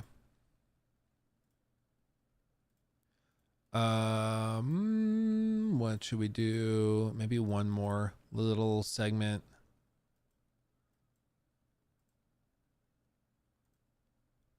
On this. Okay, let's talk about this. New segment. Ready? Do you guys remember a little game published by Crafton? Do you remember that? Does that ring a bell? Does that ring a bell? It was marketed as like the latest game from one of the, I think it was the executive producer of Dead Space.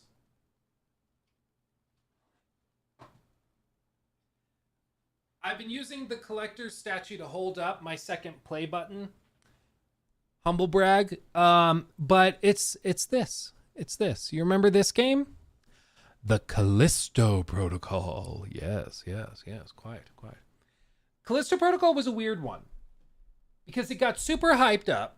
People were very excited for it. And then we played it and it just had some issues. I'll tell you what. Had some issues. Wasn't received super great. I don't actually know where it landed in terms of Metacritic or anything. But it wasn't tremendous, you know. It was, if I had to be very like, if I had to surmise everything, basically it was a game that was pretty short. Technically, it was kind of buggy, had frame drops galore, all sorts of stuff like that. It didn't feel that novel or interesting. It felt very much like an amalgamation of a bunch of other stuff that it didn't really do anything particularly well, you know? Didn't have any gimmick or gameplay mechanic that it was really good at. It was just like a pretty coagulation of a bunch of other stuff. And it just ended on a cliffhanger. It didn't actually have like a nice tight resolution to its story. It just, across the board, it just wasn't exceptional at anything. It was all just fine and very generic. And as a result, it landed in like the high 60s for most people. High 60s, low 70s. What, like, if it were to get like really patched and polished, which eventually it did, maybe you could stretch and be like a 7 out of 10, but it just wasn't, again, it wasn't particularly exceptional. If you got it on a deep sale, sure, a fine Halloween game to try, because it's not like downright bad, in my opinion. There's some clunky stuff with it, like the dodging system and stuff. It's not as bad as some people made it out to be, but you know, it's just not particularly good. But again, the Crafton CEO has now come out and said why they think that it struggled. Callisto Protocol struggled because it didn't have a gameplay edge. That's what Changan Kim, or CH, I'll go with CH, Kim, the CEO of the game's publisher, Crafton, said in a recent interview. Speaking with game developer, Kim talked about Callisto Protocol being the first AAA single-player game from the studio and developer striking distance. He said that there was some difficulty within as to deciding whether the direction they were going was the right way. Quote, "This is a single-player narrative game that's visually stunning and a high-quality game to look at," he said. "Despite that, the game's core is the gameplay. Gameplay comes first is what I learned with the Callisto Protocol." Absolutely. I mean, it's just, the graphics were really good. They were top of the line when the game was running well, but it had troubles. One of the other things was that, just as a little background, I remember when I reviewed this, they released the game to us. Didn't run great at all. Tons of stuttering. You know, that Unreal Engine stutter when it doesn't like pre-compile the shaders. It had that out the ass. And so it just wasn't running great. And then they issued a patch during the review period and it fixed the performance. All of a sudden it started running really well. Oh, cool. So I cut out a big chunk of my review critiquing the performance. And then like an hour, or I think it was like 4 or 5 hours before the embargo lifted, they issued another patch that broke it again. It was very weird. It was very, very weird. And so some reviews didn't mention the performance issues at all. Others mentioned the original patch version or the original version of the game where it just didn't run well at all because they were making their reviews over the course of a few days leading into the weekend or whatever it was. And so some of them finished their review a day or two early. Other people like me were working on it until literal minutes before the embargo lifted. So it was just up in the air. But it was very weird. And we found out later that apparently what happened is that somebody within the developers, the Striking Distance Studios, they apparently like forgot to check the box to include the shader compilation, whatever. They forgot to check that box to include that in the build when they exported it and sent it out for the day one patch. And big oopsie. But that's apparently why the launch version of the game was in that state, even though during the review period, a lot of us had tried it and seen it like that. Hello. My wife is here. I'm for emotional support. She heard me bad-mouthing Callisto Protocol and was like, actually, I thought it was really good. You like Callisto Protocol? I don't care. I don't know what that is, and I do not care. Yeah, peace. It's good to see you. Pray for you. Okay, well, I'll pray for you. We'll pray to Todd. He will stay with you. Great Todd Howard. Yes, I will light the candles and all that. It'll be great. Yes. Those kids are sick. I'm gonna. Yeah. Just die. Oh no, you're good. We're wrapping up this Callisto Protocol thing. Then I'll come up and just watch me sob. wrangle. I'm gonna sob like you've never come upstairs ever. Oh yeah. Yeah. So what was I saying? I forgot. What was I saying? Oh, but anyway, yeah. So that it was a big oopsie, big blunder, big oopsie poopsie. They just checked the wrong box, and that seriously harmed the game's launch, which is, you know, again, just kind of hilarious that something on this budgetary scale could be screwed over like that. But they went in and they continued. They said it could be the most high quality game in the world, but if you don't have a gameplay edge, if you can't differentiate your gameplay from your competitors, it doesn't work out. I was able to reaffirm that. He then told game developer that he understands the gameplay has to innovate with games in order for players to have interest. A new experience is what will help a game's success. This allows for new experiences within the game. And even though the Callisto Protocol is a narrative game, the single player, a single player game, you need to be able to offer a good gameplay experience. You can't do that without those elements. As far as moving forward, Kim says that the market is tough to guess what could work and what may not. Still, Krafton and the developers it works with will continuously try these new creative ideas. Not everything will succeed, but one of these days we might just hit another PUBG.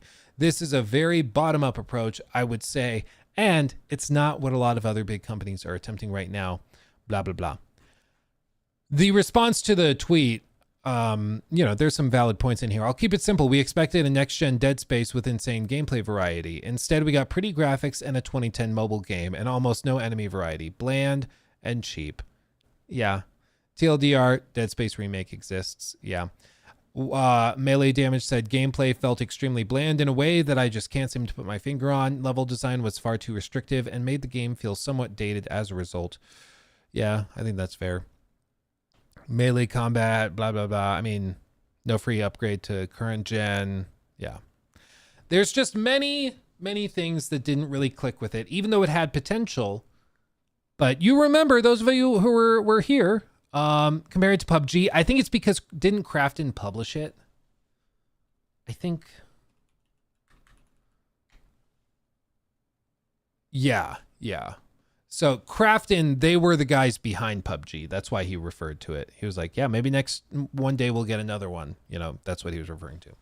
But anyway, it's an example of why you can't rely purely on graphics or finesse and things like that. You have to be able to do some other stuff in more creative ways. You have to bring something unique to the table, and they just didn't quite have that. And that's why, even though I don't think Callisto Protocol is like the worst game ever, I don't think it's like a disgusting waste of time and money like some of these games we've seen recently.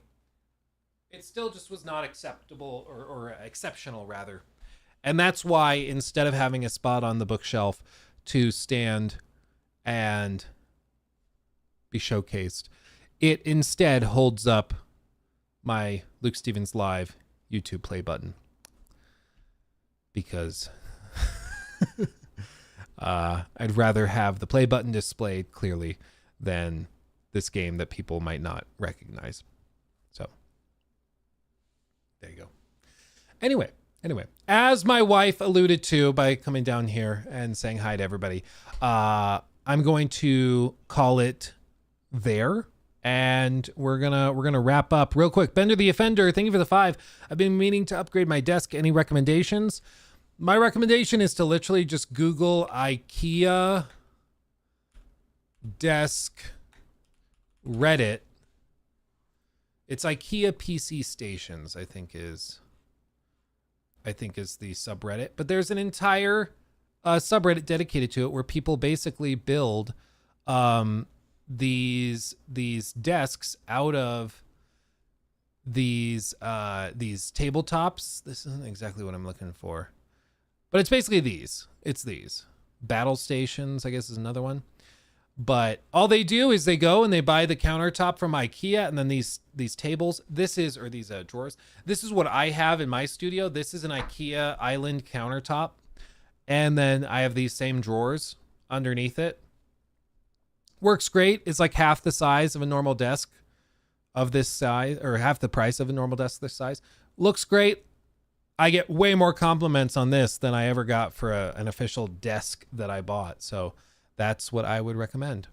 This is what I did. Bought some nice legs from Amazon. Got the countertop. Thanks, Luke, for the idea. Yeah, Iroxy, it's once you try it, you're like, why have I ever been buying normal desks? Like, this is great.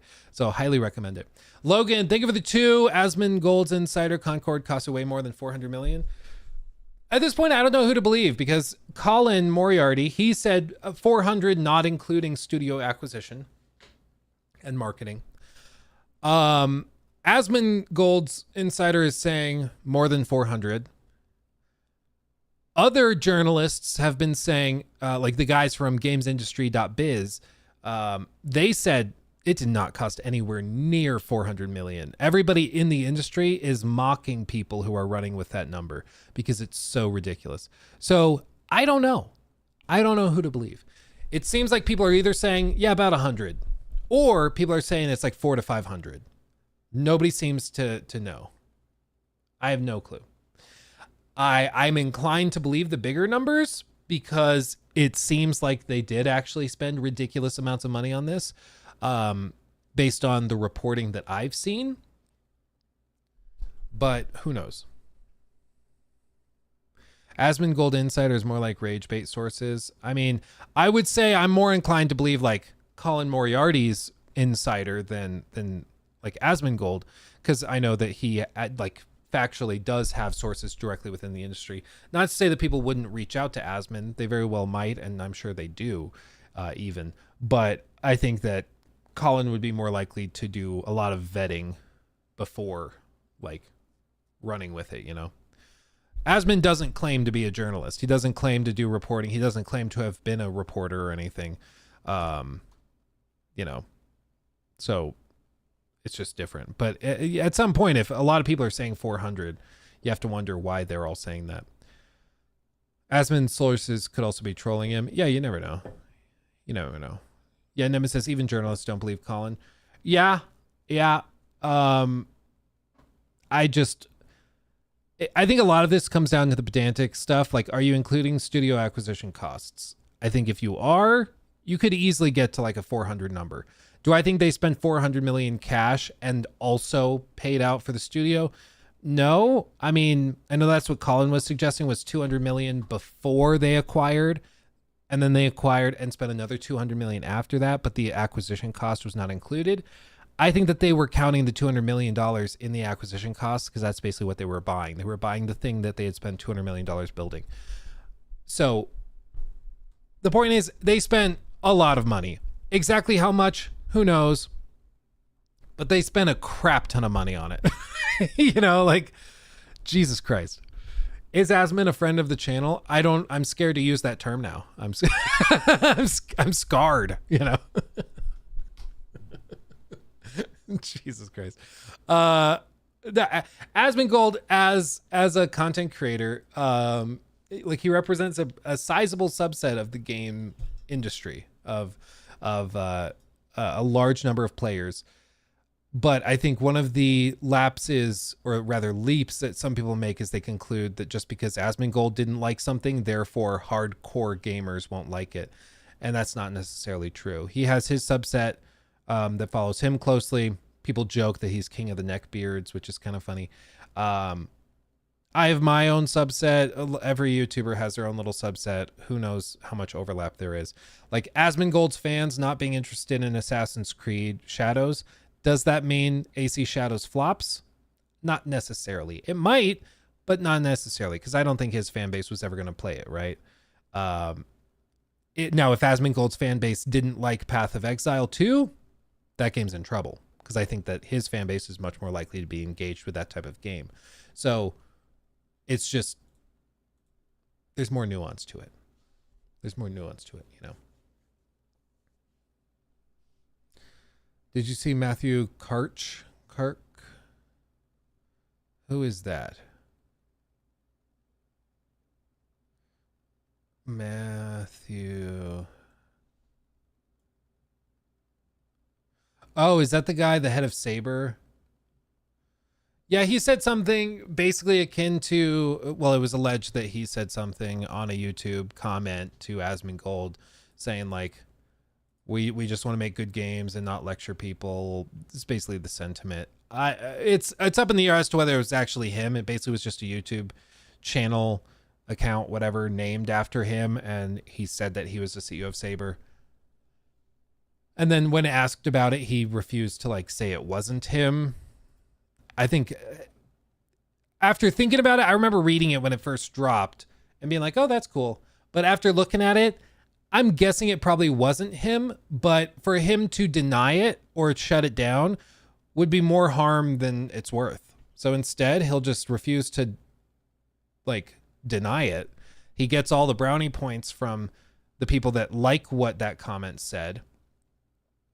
And then any blowback, he can be like, I didn't say it was me. So it's just, for him, it's a win-win. I'm guessing it probably was just a person pretending to be him commenting on a video. That's my guess. People make accounts pretending to be Phil Spencer and Todd Howard, like on my videos all the time. People do that all the time. Usually they're very clearly, trolling, but you never know. Anyway, he wrote on his LinkedIn, the CEO said that the person that wrote the comment is pretty based. Yeah. But that doesn't necessarily mean it was him. Like, it might mean that he does agree with it, but he didn't type it. It could mean that he's like, yeah, they're pretty based. And maybe he's like, I didn't write it. I kind of wish I did. Or maybe he's like, I did write it, but I'm not going to say I did, because then like shareholders or stakeholders might be upset. So I'll just be like, oh, whatever, be coy. Because then it's just a win-win. You have plausible deniability and you get the brownie points for having said that, it's very funny. Anyway, everybody, much love. Thank you so much for hanging out with me. You all are fantastic. I will be back Wednesday. I was going to say Sunday, but that doesn't time out. I'll be back Wednesday, rocking and rolling. We'll do the podcast with Joe Raptor again, and we'll have a wonderful time. Wonderful, wonderful time. I love you all desperately, as always. And I'll see you in the next one. Hugs and kisses. Goodbye. Mwah. Stay safe, everybody.